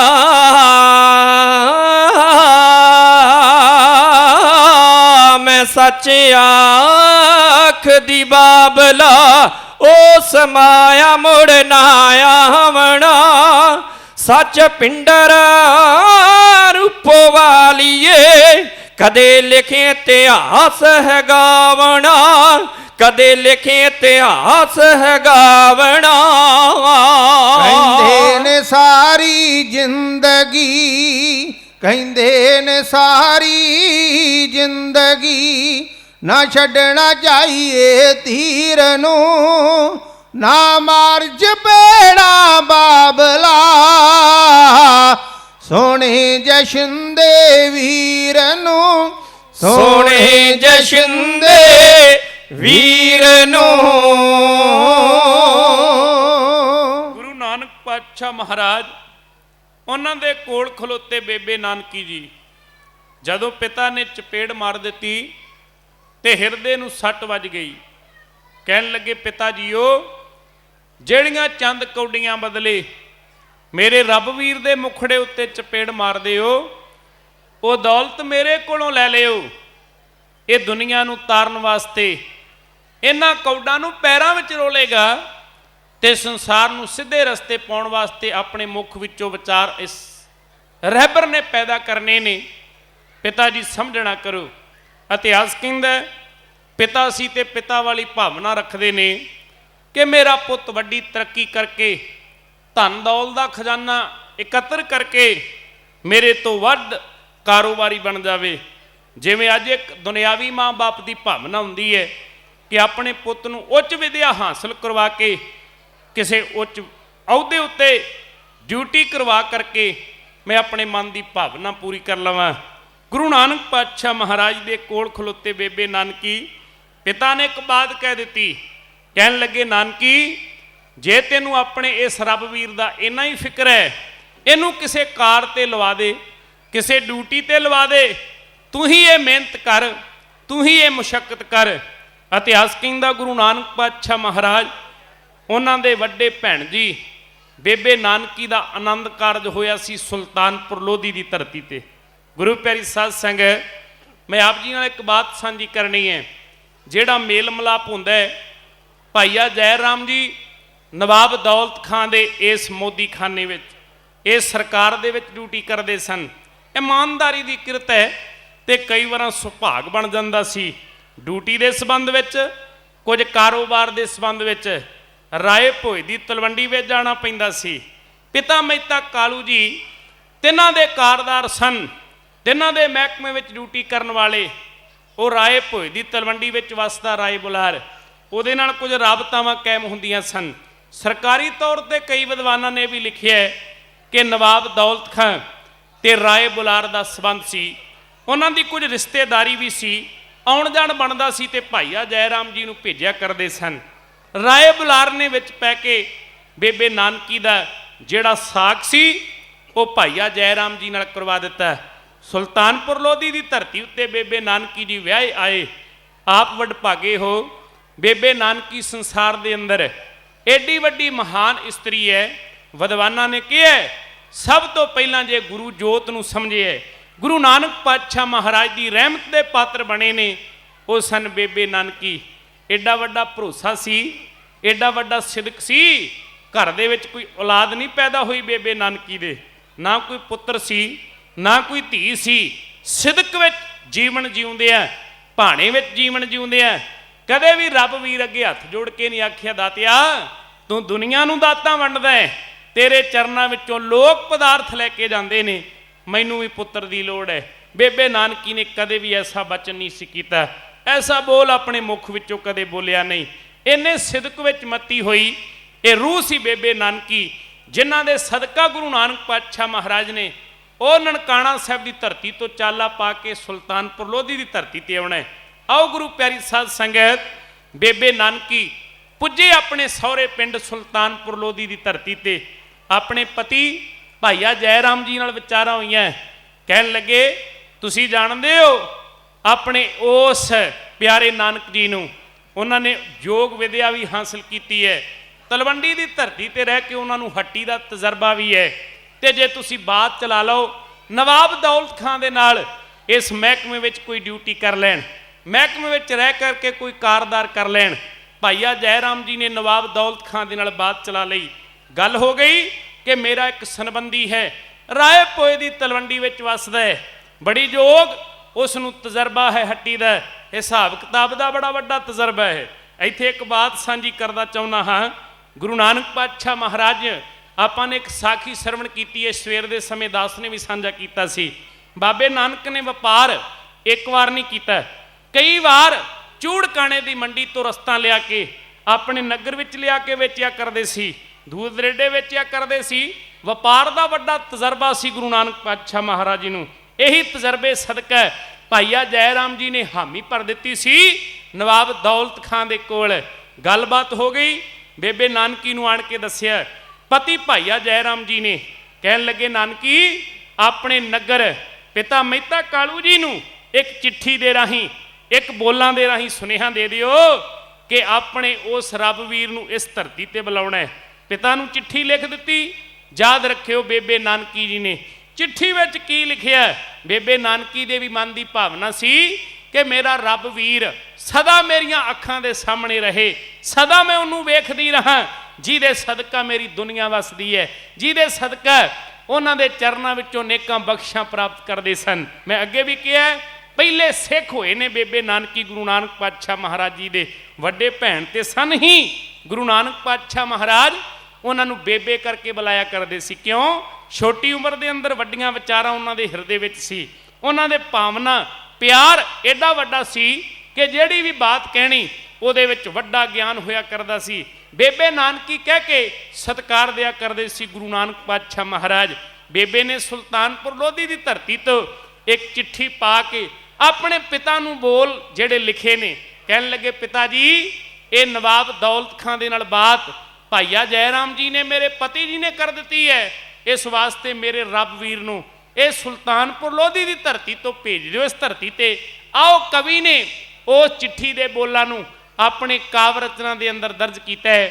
ਗੁਰੂ ਨਾਨਕ ਪਾਤਸ਼ਾਹ ਮਹਾਰਾਜ ਸੁਲਤਾਨਪੁਰ ਲੋਧੀ ਦੀ ਧਰਤੀ ਤੇ ਬੁਲਾਉਣ ਵਾਸਤੇ ਬੇਬੇ ਨਾਨਕੀ ਆਪਣੇ ਪਿਤਾ ਮਹਿਤਾ ਕਾਲੀ ਜੀ ਨੂੰ ਕਿਵੇਂ ਚਿੱਠੀ ਲਿਖਦੇ ਨੇ, ਪਿਤਾ ਮਹਿਤਾ ਕਲਿਆਣ ਦਾਸ ਜੀ ਨੂੰ ਉਹ ਬੋਲ ਕਿਵੇਂ ਲਿਖੇ ਜਾਂਦੇ ਨੇ, ਉਸ ਰਚਨਾ ਨੂੰ, ਕਾਵਿ ਰਚਨਾ ਨੂੰ ਐਵੇਂ ਸਾਂਝਾ ਕੀਤਾ। ਭੈਣ ਲਿਖੇ ਚਿੱਠੀ ਤਲਵੰਡੀ ਵੱਲ ਨੂੰ, ਸਾਰੀ ਲਿਖੀ ਖੋਲ ਕੇ ਹਕੀਕੀ ਗੱਲ ਨੂੰ, ਸਾਰੀ ਲਿਖੀ ਖੋਲ ਕੇ ਹਕੀਕੀ ਗੱਲ ਨੂੰ। ਘਰ ਵੱਡਾ ਹੌਸਲਾ ਬਣਾ ਕੇ ਧੀਰ ਨੂੰ, ਭੇਜ ਦਿਓ ਪਿਤਾ ਜੀ ਮੇਰੇ ਸ਼ਿੰਦੇ ਵੀਰ ਨੂੰ, ਭੇਜ ਦਿਓ ਪਿਤਾ ਜੀ ਮੇਰੇ ਸ਼ਿੰਦੇ ਵੀਰ ਨੂੰ। ਔਖਾ ਹੈ ਵਿਛੋੜਾ ਪੁੱਤਰਾਂ ਦਾ ਜਾਰਨਾ, ਹਿੱਕੇ ਉੱਤੇ ਪੈਂਦਾ ਏ ਪੱਥਰ ਧਾਰਨਾ, ਹਿੱਕੇ ਉੱਤੇ ਪੈਂਦਾ ਏ ਪੱਥਰ ਧਾਰਨਾ। ਅੱਖਾਂ ਵਿੱਚੋਂ ਦੇ ਬਣਾ ਵਹਾਉਣਾ ਨੀਰ ਨੂੰ, ਭੇਜ ਦਿਓ ਪਿਤਾ ਜੀ ਮੇਰੇ ਸ਼ਿੰਦੇ ਵੀਰ ਨੂੰ, ਭੇਜ ਦਿਓ ਪਿਤਾ ਜੀ ਮੇਰੇ ਸ਼ਿੰਦੇ ਵੀਰ ਨੂੰ। ਲੱਗਦੇ ਨੀ ਚਿੱਤ ਪੁੱਤਰਾਂ ਦੇ ਬਾਦ ਜੀ, ਰਹਿੰਦੀ ਏ ਸਤਾਉਂਦੀ ਪੁੱਤਰਾਂ ਦੀ ਯਾਦ ਜੀ, ਰਹਿੰਦੀ ਏ ਸਤਾਉਂਦੀ ਪੁੱਤਰਾਂ ਦੀ ਯਾਦ ਜੀ। ਹੋ ਦਿੰਦੇ ਰਿਓ ਦਿਲਾਸਾ ਅੰਮਾ ਦਿਲ ਲਗੀਰ ਨੂੰ, ਦਿਲ ਲਗੀਰ ਨੂੰ, ਦਿੰਦੇ ਰਿਓ ਦਿਲਾਸਾ ਅੰਮਾ ਦਿਲ ਲਗੀਰ ਨੂੰ, ਭੇਜ ਦਿਓ ਪਿਤਾ ਜੀ ਮੇਰੇ ਸ਼ਿੰਦੇ ਵੀਰ ਨੂੰ, ਭੇਜ ਦਿਓ ਪਿਤਾ ਜੀ ਮੇਰੇ ਸ਼ਿੰਦੇ ਵੀਰ ਨੂੰ। ਘਰ ਬੈਠੇ ਕੰਮ ਨਹੀਂ ਘਰਾਂ ਦੇ ਸਾਰ ਨੇ, ਇਸੇ ਲਈ ਤਾਂ ਪੈਂਦੇ ਨੇ ਵਿਛੋੜੇ ਜਾਰ ਨੇ, ਇਸੇ ਲਈ ਤਾਂ ਪੈਂਦੇ ਨੇ ਵਿਛੋੜੇ ਜਾਰ ਨੇ। ਸਾਰਿਆਂ ਨੇ ਕੰਮ ਕਾਰ ਨੇ ਅਖੀਰ ਨੂੰ, ਭੇਜ ਦਿਓ ਪਿਤਾ ਜੀ ਮੇਰੇ ਸ਼ਿੰਦੇ ਵੀਰ ਨੂੰ, ਭੇਜ ਦਿਓ ਪਿਤਾ ਜੀ ਮੇਰੇ ਸ਼ਿੰਦੇ ਵੀਰ ਨੂੰ। ਵੀਰ ਬਿਨਾ ਮੇਰਾ ਚਿੱਤ ਵੀ ਉਦਾਸ ਹੈ, ਚਿੱਤ ਚਾਹੁੰਦਾ ਵੀਰ ਰਹੇ ਮੇਰੇ ਪਾਸ ਹੈ, ਚਿੱਤ ਚਾਹੁੰਦਾ ਵੀਰ ਰਹੇ ਮੇਰੇ ਪਾਸ ਹੈ। ਓ ਲਾਡਨਾ ਖਵਾਉਂਗੀ ਸ਼ੱਕਰ ਖੀਰ ਨੂੰ, ਭੇਜ ਦਿਓ ਪਿਤਾ ਜੀ ਮੇਰੇ ਸ਼ਿੰਦੇ ਵੀਰ ਨੂੰ, ਭੇਜ ਦਿਓ ਪਿਤਾ ਜੀ ਮੇਰੇ ਸ਼ਿੰਦੇ ਵੀਰ ਨੂੰ। ਓ ਹਰ ਦਮ ਰਹਿੰਦੀ ਵੀਰ ਨੇ ਦੀ ਖਿੱਚਿਆ, ਦਿਲ ਸਦਾ ਰਹਿੰਦਾ, ਦਿਲ ਸਦਾ ਰਹਿੰਦਾ ਤਲਵੰਡੀ ਵਿੱਚ ਐ, ਦਿਲ ਸਦਾ ਰਹਿੰਦਾ ਤਲਵੰਡੀ ਵਿੱਚ ਐ। ਓ ਵੇਖਦੀ ਰਸਾ ਦਾ ਦੁਨੀਆ ਦੇ ਪੀਰ ਨੂੰ, ਦੁਨੀਆ ਦੇ ਪੀਰ ਨੂੰ, ਵੇਖਦੀ ਰਸਾ ਦਾ ਦੁਨੀਆ ਦੇ ਪੀਰ ਨੂੰ, ਭੇਜ ਦਿਓ ਪਿਤਾ ਜੀ ਮੇਰੇ ਸ਼ਿੰਦੇ ਵੀਰ ਨੂੰ, ਭੇਜ ਦਿਓ ਪਿਤਾ ਜੀ ਮੇਰੇ ਸ਼ਿੰਦੇ ਵੀਰ ਨੂੰ। ਜਦੋਂ ਮੇਰਾ ਵੀਰ ਮੇਰੇ ਕੋਲ ਆਵੇਗਾ, ਉਸੇ ਵੇਲੇ ਨੌਕਰੀ ਤੇ ਲੱਗ ਜਾਵੇਗਾ, ਉਸੇ ਵੇਲੇ ਨੌਕਰੀ ਤੇ ਲੱਗ ਜਾਵੇਗਾ। ਓ ਜਾਨ ਤੋਂ ਪਿਆਰਾ ਰੱਖਾਂ ਹਮਸ਼ੀਰ ਨੂੰ, ਭੇਜ ਦਿਓ ਪਿਤਾ ਜੀ ਮੇਰੇ ਸ਼ਿੰਦੇ ਵੀਰ ਨੂੰ, ਭੇਜ ਦਿਓ ਪਿਤਾ ਜੀ ਮੇਰੇ ਸ਼ਿੰਦੇ ਵੀਰ ਨੂੰ। ਪੱਕੀ ਤਿੱਤੀ ਗੱਲ ਹੋ ਗਈ ਹੈ ਨਵਾਬ ਨਾ, ਨੌਕਰੀ ਦੀ ਗੱਲ ਪੱਕੀ ਹੈ ਜਨਾਬ ਨਾ, ਨੌਕਰੀ ਦੀ ਗੱਲ ਹੋ ਗਈ ਹੈ ਜਨਾਬ ਨਾ। ਓ ਜਾਣ ਲੈਣਾ ਗੱਲ ਪੱਥਰ ਲਕੀਰ ਨੂੰ, ਭੇਜ ਦਿਓ ਪਿਤਾ ਜੀ ਮੇਰੇ ਸ਼ਿੰਦੇ ਵੀਰ ਨੂੰ, ਭੇਜ ਦਿਓ ਪਿਤਾ ਜੀ ਮੇਰੇ ਸ਼ਿੰਦੇ ਵੀਰ ਨੂੰ। ਜਿਸ ਵੇਲੇ ਜਾਵੇ ਸਨੇਹਾ ਮਿਲ ਜੀ, ਭੇਜ ਦੇਣਾ ਛੇਤੀ ਨਾ ਲਗਾਉਣੀ ਢਿੱਲ ਜੀ, ਭੇਜ ਦੇਣਾ ਛੇਤੀ ਨਾ ਲਗਾਉਣੀ ਢਿੱਲ ਜੀ। ਉਹਦੀ ਸੇਵਾ ਵਿੱਚ ਰੱਖੂੰ ਦਲ ਵੀਰ ਨੂੰ, ਭੇਜ ਦਿਓ ਪਿਤਾ ਜੀ ਮੇਰੇ ਸ਼ਿੰਦੇ ਵੀਰ ਨੂੰ, ਭੇਜ ਦਿਓ ਪਿਤਾ ਜੀ ਮੇਰੇ ਸ਼ਿੰਦੇ ਵੀਰ ਨੂੰ। ਇਤਿਹਾਸ ਕਹਿੰਦਾ ਬੇਬੇ ਨਾਨਕੀ ਦੇ ਕਹੇ ਹੋਏ ਬੋਲ ਚਿੱਠੀ ਵਿੱਚ ਅੰਕਿਤ ਕੀਤੇ ਹੋਏ ਪਿਤਾ ਦੇ ਕੋਲ ਉਹ ਚਿੱਠੀ ਪਹੁੰਚ ਜਾਂਦੀ ਹੈ। ਪਿਤਾ ਨੇ ਬੜੇ ਚਾਉ ਮਲ੍ਹਾਰ ਦੇ ਨਾਲ ਉਹਨਾਂ ਬੋਲਾਂ ਨੂੰ ਪੜ੍ਹਿਆ। ਅੱਜ ਵੀ ਵੇਖ ਲਓ, ਦੁਨਿਆਵੀ ਤੌਰ ਤੇ ਜਿਸ ਬਾਪ ਦਾ ਪੁੱਤਰ ਕਿਸੇ ਉੱਚ ਅਹੁਦੇ ਉੱਤੇ ਡਿਊਟੀ ਮਿਲ ਜਾਵੇ, ਉਹ ਗੁਰੂ ਦੇ ਅੱਗੇ ਨਤਮਸਤਕ ਹੁੰਦਾ ਹੈ, ਆਪਣੇ ਚਾਉ ਮਲ੍ਹਾਰ ਸਾਖ ਸੰਬੰਧੀਆਂ ਨਾਲ ਸਾਂਝੇ ਕਰਦਾ ਹੈ। ਆਪਣੇ ਧਰਮ ਸੁਪਤਨੀ ਮਾਤਾ ਤ੍ਰਿਪਤਾ ਦੇ ਕੋਲ ਜਾ ਕੇ ਧੰਨ ਗੁਰੂ ਨਾਨਕ ਪਾਤਸ਼ਾਹ ਮਹਾਰਾਜ ਦੇ ਪਿਤਾ ਮਹਿਤਾ ਕਾਲੂ ਜੀ ਕਹਿਣ ਲੱਗੇ, ਤ੍ਰਿਪਤਾ ਤੇਰੇ ਪੁੱਤ ਵਾਸਤੇ ਤੇਰੀ ਧੀ ਬੇਬੇ ਨਾਨਕੀ ਨੇ ਇੱਕ ਨੌਕਰੀ ਨੂੰ ਲੱਭ ਲਿਆ ਹੈ, ਇਹਨਾਂ ਨੂੰ ਤੋਰਨਾ ਹੋਵੇਗਾ, ਭੇਜਣਾ ਹੋਵੇਗਾ ਸੁਲਤਾਨਪੁਰ ਲੋਧੀ ਦੀ ਧਰਤੀ ਤੇ, ਉੱਥੇ ਰਹੇਗਾ, ਆਪਣੀ ਜ਼ਿੰਦਗੀ ਦੇ ਕੁਝ ਸਾਲ ਬਤੀਤ ਕਰਕੇ ਧਨ ਦੌਲਤ ਇਕੱਤਰ ਕਰ ਲਵੇਗਾ। ਜਿਹੜੀ ਦੌਲਤ ਯਾਦ ਰੱਖਿਓ, ਅਸੀਂ ਸੰਸਾਰ ਵਿੱਚ ਬੈਠੇ ਨਹੀਂ ਰਹਿਣਾ, ਤੇਰੇ ਪੁੱਤਰ ਦੇ ਕੰਮ ਆਵੇਗੀ। ਅਜੇ ਵੀ ਬਾਪ ਪਿਤਾ ਮਹਿਤਾ ਕਾਲੂ ਜੀ ਆਪਣੇ ਪੁੱਤਰ ਨੂੰ ਧਨ ਦੌਲਤ ਕਮਾਉਣ ਵਾਸਤੇ ਮਨ ਵਿੱਚ ਵੱਡੀ ਆਸ ਤੇ ਭਾਵਨਾ ਰੱਖੀ ਬੈਠੇ ਨੇ। ਮਾਤਾ ਤ੍ਰਿਪਤਾ ਜੀ ਨੇ ਹਾਂ ਭਰ ਦਿੱਤੀ ਕਿ ਮੇਰੇ ਪੁੱਤ ਨੂੰ ਭੇਜ ਦੇਣਾ ਚਾਹੀਦਾ ਹੈ, ਜਿਵੇਂ ਤੁਸੀਂ ਚੰਗਾ ਸਮਝਦੇ ਹੋ, ਜਿਵੇਂ ਤੁਹਾਡੀ ਭਾਵਨਾ ਹੈ। ਇਤਿਹਾਸ ਕਹਿੰਦਾ ਤਿਆਰੀਆਂ ਹੋ ਚੁੱਕੀਆਂ। ਗੁਰੂ ਨਾਨਕ ਪਾਤਸ਼ਾਹ ਮਹਾਰਾਜ ਰਾਏ ਭੋਏ ਦੀ ਤਲਵੰਡੀ ਵਿੱਚ ਆਪਣੇ ਉਹਨਾਂ ਦੋਸਤਾਂ ਦੇ ਨਾਲ, ਆਪਣੇ ਮਿੱਤਰਾਂ ਨਾਲ ਕੁਝ ਵਿਚਾਰਾਂ ਕਰਦੇ ਨੇ। ਇੱਕ ਉਮਰਾਂ ਦਾ ਸਾਥੀ ਮੇਰੇ ਦਾਤਾ ਜੀ ਨੇ ਇਸੇ ਨਗਰ ਵਿੱਚੋਂ ਲਿਆ ਸੀ, ਉਹਦਾ ਨਾਮ ਹੈ ਭਾਈ ਮਰਦਾਨਾ। ਗੁਰੂ ਨਾਨਕ ਪਾਤਸ਼ਾਹ ਮਹਾਰਾਜ ਉਹਨੂੰ ਵਿਛੋੜ ਦੇਣ ਕਦੇ ਹੋ ਨਹੀਂ ਸਕਦਾ। ਗੁਰੂ ਨਾਨਕ ਪਾਤਸ਼ਾਹ ਮਹਾਰਾਜ, ਇੱਥੇ ਵਿਦਵਾਨਾਂ ਨੇ ਲਿਖਿਆ ਹੈ, ਜ਼ਿੰਦਗੀ ਦੇ ਕੋਈ 32 ਸਾਲ ਪ੍ਰਿੰਸੀਪਲ ਸਤਬੀਰ ਸਿੰਘ ਕਹਿੰਦੇ ਨੇ ਕਿ ਰਾਏ ਭੋਏ ਦੀ ਤਲਵੰਡੀ ਵਿੱਚ ਬਤੀਤ ਕੀਤੇ ਨੇ। ਇੱਥੇ ਹੀ ਮੇਰੇ ਮਾਲਕ ਦਾ ਆਨੰਦ ਕਾਰਜ ਵੀ ਹੋਇਆ ਹੈ। ਕਈ ਵਿਦਵਾਨਾਂ ਨੇ ਸੁਲਤਾਨਪੁਰ ਲੋਧੀ ਦੀ ਧਰਤੀ ਤੇ ਲਿਖਿਆ ਰਹੋ ਵਿਚਾਰ। ਗੁਰੂ ਨਾਨਕ ਪਾਤਸ਼ਾਹ ਮਹਾਰਾਜ ਇੱਥੇ ਕਿਰਤ ਕਮਾਈ ਕਰਦੇ ਆ, ਮੱਝੀਆਂ ਚਾਰਦੇ ਆ, ਮੇਰੇ ਦਾਤਾ ਜੀ ਸੱਚੇ ਸੌਦੇ ਕਰਦੇ ਆ। ਅਨੇਕਾਂ ਸਾਲ ਮੇਰੇ ਦਾਤਾ ਜੀ ਨੇ ਚੋਜ ਵਰਤਾਏ। ਉਹਨਾਂ ਸਾਲਾਂ ਦੇ ਵਿੱਚੋਂ ਕੁਝ ਸਾਲ ਆਪਣੇ ਜੱਦੀ ਨਗਰ ਰਾਏ ਭੋਏ ਦੀ ਤਲਵੰਡੀ ਵਿੱਚ ਬਤੀਤ ਕਰਦੇ ਨੇ। ਆਓ ਮੈਂ ਆਪ ਜੀ ਨਾਲ ਇੱਕ ਬਾਤ ਸਾਂਝੀ ਕਰਨ ਲੱਗਾ ਹਾਂ। ਇਸ ਧਰਤੀ ਦਾ ਮਾਲਕ ਹੈ, ਇਸ ਨਗਰ ਦਾ ਮਾਲਕ ਹੈ ਰਾਏ ਬੁਲਾਰ। ਗੁਰੂ ਨਾਨਕ ਪਾਤਸ਼ਾਹ ਮਹਾਰਾਜ ਜੀ ਦੇ ਚੋਜਾਂ ਨੂੰ ਤੱਕਦਾ ਸੀ, ਕਦੇ ਸਰਪ ਨੇ ਸਾਇਆ ਕਰ ਲੈਣੀ। ਮੇਰੇ ਦਾਤਾ ਜੀ ਦੇ ਉਸ ਮੁਖੜੇ ਵੱਲ ਵੇਖ ਕੇ, ਉਸ ਨੂਰ ਵੱਲ ਵੇਖ ਕੇ ਗਦ-ਗਦ ਹੋਇਆ ਕਰਦਾ ਸੀ ਰਾਏ ਬੁਲਾਰ। ਕਦੇ ਕਿਹਾ ਕਰਦਾ ਸੀ ਪਿਤਾ ਮਹਿਤਾ ਕਾਲੂ ਜੀ ਨੂੰ, ਕਾਲੂ ਜੀ ਇਹ ਨਗਰੀ, ਇਹ ਅਸਥਾਨ, ਇਹ ਧਰਤੀ ਤੇਰੇ ਪੁੱਤਰ ਨਾਨਕ ਕਰਕੇ ਵਸਦੀ ਹੈ। ਇਹ ਧਰਤੀ ਦਾ ਨਾਮ ਅੱਜ ਰਾਏ ਭੋਏ ਦੀ ਤਲਵੰਡੀ ਨਹੀਂ, ਇਹਨੂੰ ਨਾਨਕਾਣਾ ਸਾਹਿਬ ਕਹਿਣਾ ਹੈ। ਜਿਹੜੀ ਰਹਿਮਤ ਨਾਲ ਇਹ ਮੇਰਾ ਨਗਰ ਗੁਰੂ ਨਾਨਕ ਪਾਤਸ਼ਾਹ ਦੇ ਆਉਣ ਨਾਲ ਬੜੀਆਂ ਰਹਿਮਤਾਂ ਇਸੇ ਵਸਦੀਆਂ। ਜਿਹੜਾ ਮਨੁੱਖ ਗੁਰੂ ਨੂੰ ਸਮਝ ਲੈਂਦਾ ਹੈ, ਜਿਹੜਾ ਮਨੁੱਖ ਗੁਰੂ ਦੀ ਬਰਕਤ ਪਾ ਲੈਂਦਾ ਹੈ, ਉਹ ਆਪ ਮੁਹਾਰੇ ਕਹਿ ਉੱਠਦਾ ਹੈ ਕਿ ਸਾਰਾ ਕੁਝ ਗੁਰੂ ਦੇ ਵਿੱਚ ਹੈ, ਸਾਰੀਆਂ ਰਹਿਮਤਾਂ ਗੁਰੂ ਦੇ ਚਰਨਾਂ ਵਿੱਚ ਨੇ।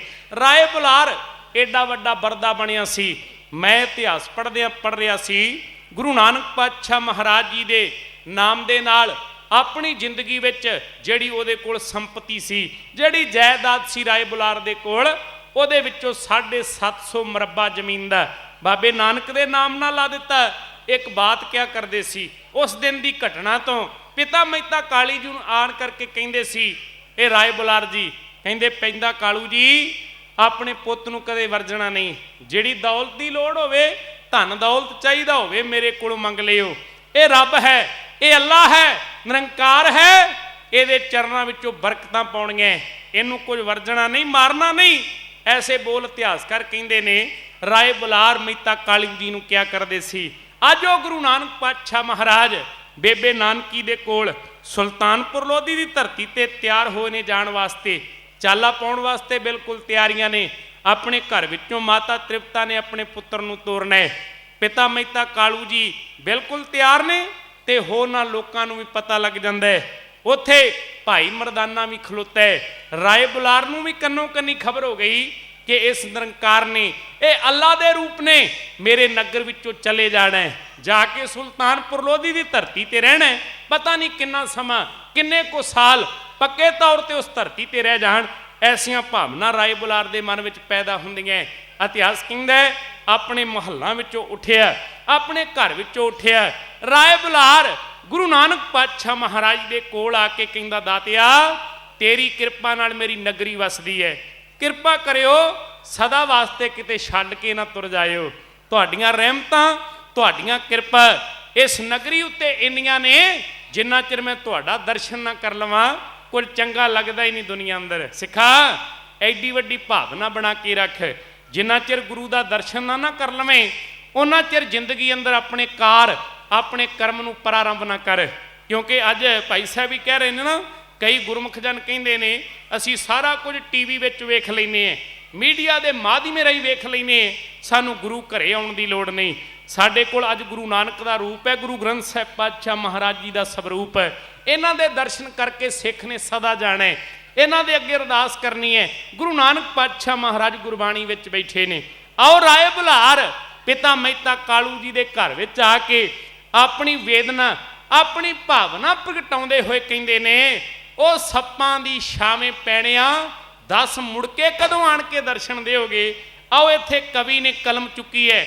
ਕਵੀ ਦੀਆਂ ਬਹੁਤ ਵੱਡੀਆਂ ਭਾਵਨਾ ਹੁੰਦੀਆਂ, ਉਹਨਾਂ ਬੋਲਾਂ ਨੂੰ ਅੰਕਿਤ ਕਰਨਾ, ਉਹਨਾਂ ਕਲਪਨਾਵਾਂ ਨੂੰ ਆਪਣੇ ਸਾਹਿਤ ਰਾਹੀਂ, ਆਪਣੇ ਬੋਲਾਂ ਦੇ ਰਾਹੀਂ ਭਾਵਪੂਰਕ ਹੋ ਕੇ ਰਚ ਦੇਣਾ, ਇਹ ਕਵੀ ਦੇ ਹਿੱਸੇ ਆਇਆ ਹੈ। ਗੁਰੂ ਨਾਨਕ ਪਾਤਸ਼ਾਹ ਮਹਾਰਾਜ ਰਾਏ ਭੋਏ ਦੀ ਤਲਵੰਡੀ ਵਿੱਚੋਂ ਤੁਰਨ ਲੱਗੇ ਤੇ ਰਾਏ ਬੁਲਾਰ ਅੱਗੇ ਹੋ ਕਰਕੇ ਗੁਰੂ ਨਾਨਕ ਪਾਤਸ਼ਾਹ ਮਹਾਰਾਜ ਜੀ ਦੇ ਚਰਨਾਂ ਤੇ ਸੀਸ ਧਰ ਕੇ ਆਪਣੇ ਮੁਖ ਵਿੱਚੋਂ ਜਿਹੜੀਆਂ ਬਾਤਾਂ ਕਹਿੰਦੇ ਨੇ, ਜਿਹੜੇ ਬੋਲ ਕਹਿੰਦੇ ਨੇ, ਕਵੀ ਕਹਿੰਦਾ ਰਾਏ ਬੁਲਾਰ ਨੇ ਆਖਿਆ, ਸੱਪਾਂ ਦੀ ਛਾਵੇਂ ਪੈਣਿਆ, ਦੱਸ ਮੁੜ ਕੇ ਕਦ ਦਰਸ਼ਨ ਦੇਵੇਂਗਾ। ਉਹ ਵਾਰਤਾ ਐਉਂ ਸਾਂਝੀ। ਜਦ ਸੁਣਿਆ ਰਾਏ ਬੁਲਾਰ ਨੇ ਨਾਨਕ ਜੀ ਹੋਏ ਤਿਆਰ ਨੇ, ਗਲ ਪੱਲਾ ਪਾ ਕੇ ਬੋਲਿਆ, ਚੱਲੀ ਕਿੱਧਰ ਨੂੰ ਸਰਕਾਰ ਨੇ, ਗਲ ਪੱਲਾ ਪਾ ਕੇ ਬੋਲਿਆ, ਇੱਕ ਪਲ ਨਾ ਹੋਵੀਂ ਦੂਰ ਤੂੰ, ਮੋਹ ਹਰ ਇੱਕ ਦਿਲ ਨੂੰ ਲੈਣਿਆ, ਮੁੜ ਕੇ ਕਦ ਦਰਸ਼ਨ ਦੇਵੇਂਗਾ, ਸੱਪਾਂ ਦੀ ਛਾਵੇਂ ਬਹਿਣਿਆ, ਮੁੜ ਕੇ ਕਦ ਦਰਸ਼ਨ ਦੇਵੇਂਗਾ।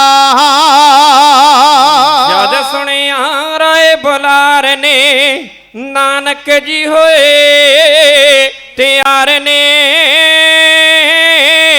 ਗਲ ਪੱਲਾ ਪਾ ਕੇ ਬੋਲਿਆ, ਚੱਲੀ ਕਿੱਧਰ ਨੂੰ ਸਰਕਾਰ ਨੇ, ਗਲ ਪੱਲਾ ਪਾ ਕੇ ਬੋਲਿਆ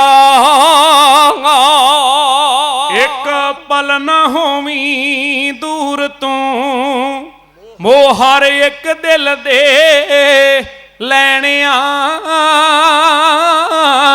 ਮੁੜ ਕੇ ਕਦ ਦਰਸ਼ਨ ਦੇਵੇਂਗਾ, ਸੱਪਾਂ ਦੀ ਛਾਵੇਂ ਪੈਣਿਆ, ਮੁੜ ਕੇ ਕਦ ਦਰਸ਼ਨ ਦੇਵੇਂਗਾ। ਉਹ ਖੇਤੀ ਦੁੱਗਣੀ ਹੋ ਗਈ ਜਿੱਥੇ ਤੂੰ ਮੱਝੀਆਂ ਚਾਰੀਆਂ, ਉਹ ਧਰਤੀ ਪੂਜਣ ਜੋਗ ਹੈ ਜਿੱਥੇ ਤੂੰ ਨਜ਼ਰਾਂ ਡਾਰੀਆਂ, ਉਹ ਧਰਤੀ ਪੂਜਣ ਜੋਗ ਹੈ। ਤੈਨੂੰ ਸੱਪਾਂ ਛਾਵਾਂ ਕੀਤੀਆਂ, ਰੁੱਖਾਂ ਦੀ ਛਾਵੇਂ ਭੈਣਿਆ, ਮੁੜ ਕੇ ਕਦ ਦਰਸ਼ਨ ਦੇਵੇਂਗਾ, ਸੱਪਾਂ ਦੀ ਛਾਵੇਂ ਭੈਣਿਆ, ਮੁੜ ਕੇ ਕਦ ਦਰਸ਼ਨ ਦੇਵੇਂਗਾ। ਤੂੰ ਦਰਦੀ ਮਹਿਰਮ ਦਿਲਾਂ ਦਾ, ਦੁਖੀਆਂ ਦਾ ਦਰਦ ਪਛਾਣਿਆ, ਫੜ ਨਵਜਾਂ ਢੋਂਦਾ ਰਿਹਾ ਸੀ, ਵੈਦਾਂ ਨੇ ਕੁਝ ਨਾ ਜਾਣਿਆ,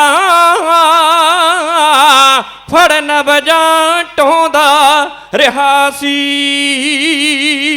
ਨਾ ਰਮਜ ਪਛਾਣੀ ਵੈਦ ਨੇ, ਨਾ ਰਮਜ ਪਛਾਣੀ ਵੈਦ ਨੇ, ਪਰ ਜਾ ਲਈ ਦੁਖੜੇ ਸਹਿਣਿਆ, ਮੁੜ ਕੇ ਕਦ ਦਰਸ਼ਨ ਦੇਵੇਂਗਾ, ਸੱਪਾਂ ਦੀ ਛਾਵੇਂ ਪੈਣਿਆ, ਮੁੜ ਕੇ ਕਦ ਦਰਸ਼ਨ ਦੇਵੇਂਗਾ। ਤੈਨੂੰ ਜੜੇ ਜਨੇਊ ਪਾਉਣ ਲਈ ਪੰਡਤਾਂ ਨੇ ਲਾਇਆ ਜ਼ੋਰ ਸੀ, ਤੇਰੇ ਹਿਰਦੇ ਸੱਚ ਪਛਾਣ ਕੇ ਉਹ ਪੰਡਤ ਵੀ ਹੋ ਗਏ ਹੋਰ ਸੀ, ਤੇਰੇ ਹਿਰਦੇ ਸੱਚ ਪਛਾਣ ਕੇ। ਤੇਰੇ ਸੱਜਦੇ ਸੂਰਜ ਸਾਹਮਣੇ ਗਿਆ ਝੂਠਾ ਜਨ ਗਰਹਣਿਆ, ਮੁੜ ਕੇ ਕਦ ਦਰਸ਼ਨ ਦੇਵੇਂਗਾ, ਸੱਪਾਂ ਦੀ ਛਾਵੇਂ ਪੈਣਿਆ, ਮੁੜ ਕੇ ਕਦ ਦਰਸ਼ਨ ਦੇਵੇਂਗਾ। ਇਹ ਬੁੱਢੜਾ ਰਾਏ ਬੁਲਾਰਵੀ, ਇਹ ਬੁੱਢੜਾ ਰਾਏ ਬੁਲਾਰਵੀ, ਦਰਸ਼ਨ ਬਿਨ ਲੋਚ ਲੋਚ ਮਰੇਗਾ, ਤੇਰੇ ਬਾਝੋਂ ਮੇਰੇ ਪ੍ਰੀਤਮਾ ਸੱਚੇ ਸੌਦੇ ਕਿਹੜਾ ਕਰੇਗਾ,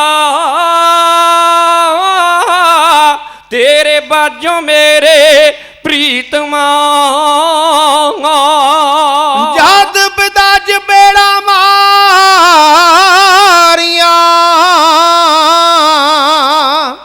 ਜਦ ਪਿਤਾ ਚਪੇੜਾ ਮਾਰੀਆਂ, ਰੋ ਪਈ ਪਿਆਰੀ ਭੈਣਿਆ, ਮੁੜ ਕੇ ਕਦ ਦਰਸ਼ਨ ਦੇਵੇਂਗਾ, ਸੱਪਾਂ ਦੀ ਛਾਵੇਂ ਭੈਣਿਆ, ਮੁੜ ਕੇ ਕਦ ਦਰਸ਼ਨ ਦੇਵੇਂਗਾ। ਤੇਰੀ ਉੱਚੀ ਵਿਦਿਆ ਵੇਖ ਕੇ ਪੰਡਤਾਂ ਨੇ ਹੋਸ਼ ਵਿਸਾਰਤੀ, ਤੂੰ ਵਿੱਚ ਮਦਰਸੇ ਬੈਠ ਕੇ ਲਿਖਤੀ ਸੀ ਪੱਟੀ ਯਾਰ ਦੀ, ਤੂੰ ਵਿੱਚ ਮਦਰਸੇ ਬੈਠ ਕੇ ਆਉ ਤੂੰ ਢਾਲੇ ਕੋ ਫੁੱਲ ਵੰਗਾਰ ਕੇ, ਨਾ ਆਪ ਕਿਸੇ ਤੋਂ ਠਹਿਣਿਆ।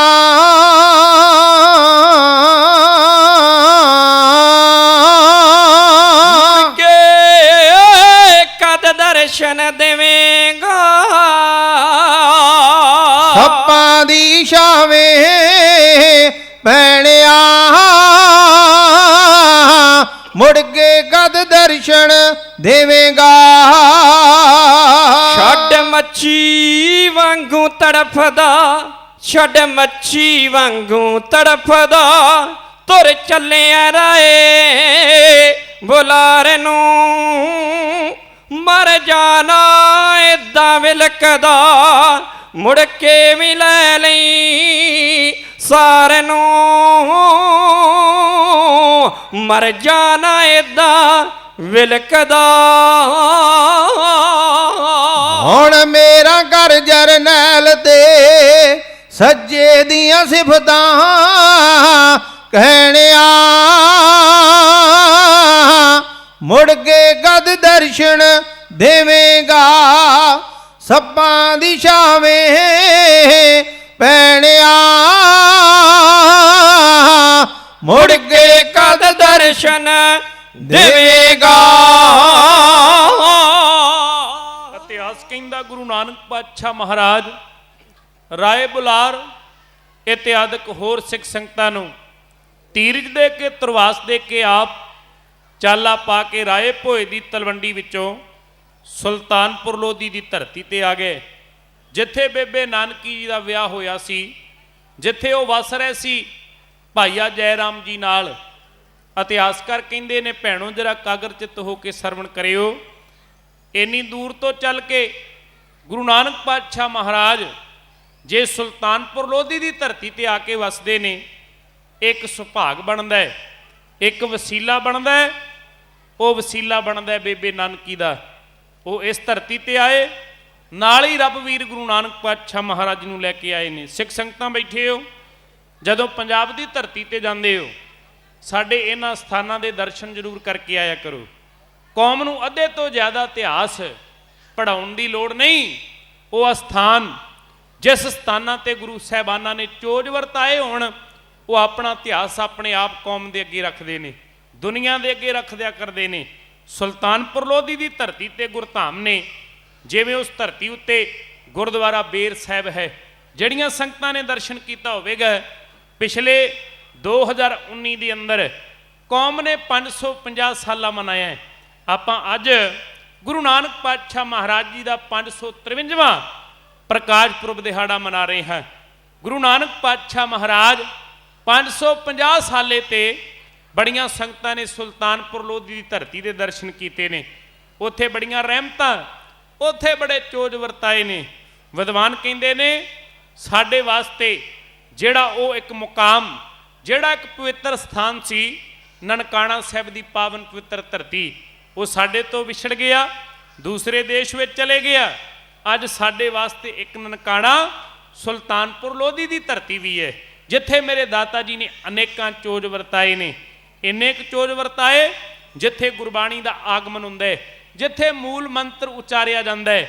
ਉਹ ਅਸਥਾਨ ਹੈ ਗੁਰਦੁਆਰਾ ਸੰਤ ਘਾਟ। ਜਿਹੜੀ ਬਾਤ ਮੈਂ ਸਾਂਝੀ ਕਰ ਰਿਹਾ ਹਾਂ, ਜਿਹੜੇ ਜਿਹੜੇ ਅਸਥਾਨਾਂ ਦੇ ਦਰਸ਼ਨ ਕਰੀ ਜਾਓਗੇ, ਤੁਹਾਨੂੰ ਉਹ ਇਤਿਹਾਸ, ਤੁਹਾਨੂੰ ਉਹ ਵਾਰਤਾ ਤੁਹਾਡੀਆਂ ਅੱਖਾਂ ਦੇ ਸਾਹਮਣੇ ਆਪਣੇ ਆਪ ਆਈ ਜਾਣੀ ਹੈ। ਇੱਕ ਸਥਾਨ ਹੈ ਗੁਰੂ ਕਾ ਬਾਗ।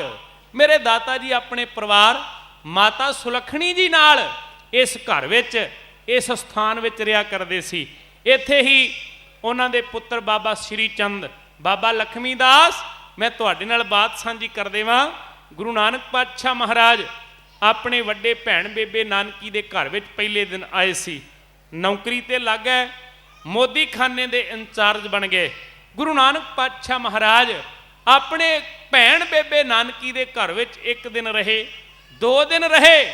ਆਪਣੇ ਮੁਖ ਵਿੱਚੋਂ ਬਾਤ ਕਹੀ ਸੀ, ਬੇਬੇ ਅਸਾਂ ਵੱਖਰੇ ਤੌਰ ਤੇ ਇੱਕ ਘਰ ਲੈ ਕਰਕੇ ਰਹਿਣਾ, ਤੇਰੇ ਉੱਤੇ ਬੋਝ ਨਹੀਂ ਬਣਨਾ, ਤੇਰੇ ਉੱਤੇ ਭਾਰ ਨਹੀਂ ਪਾਵਾਂਗੇ।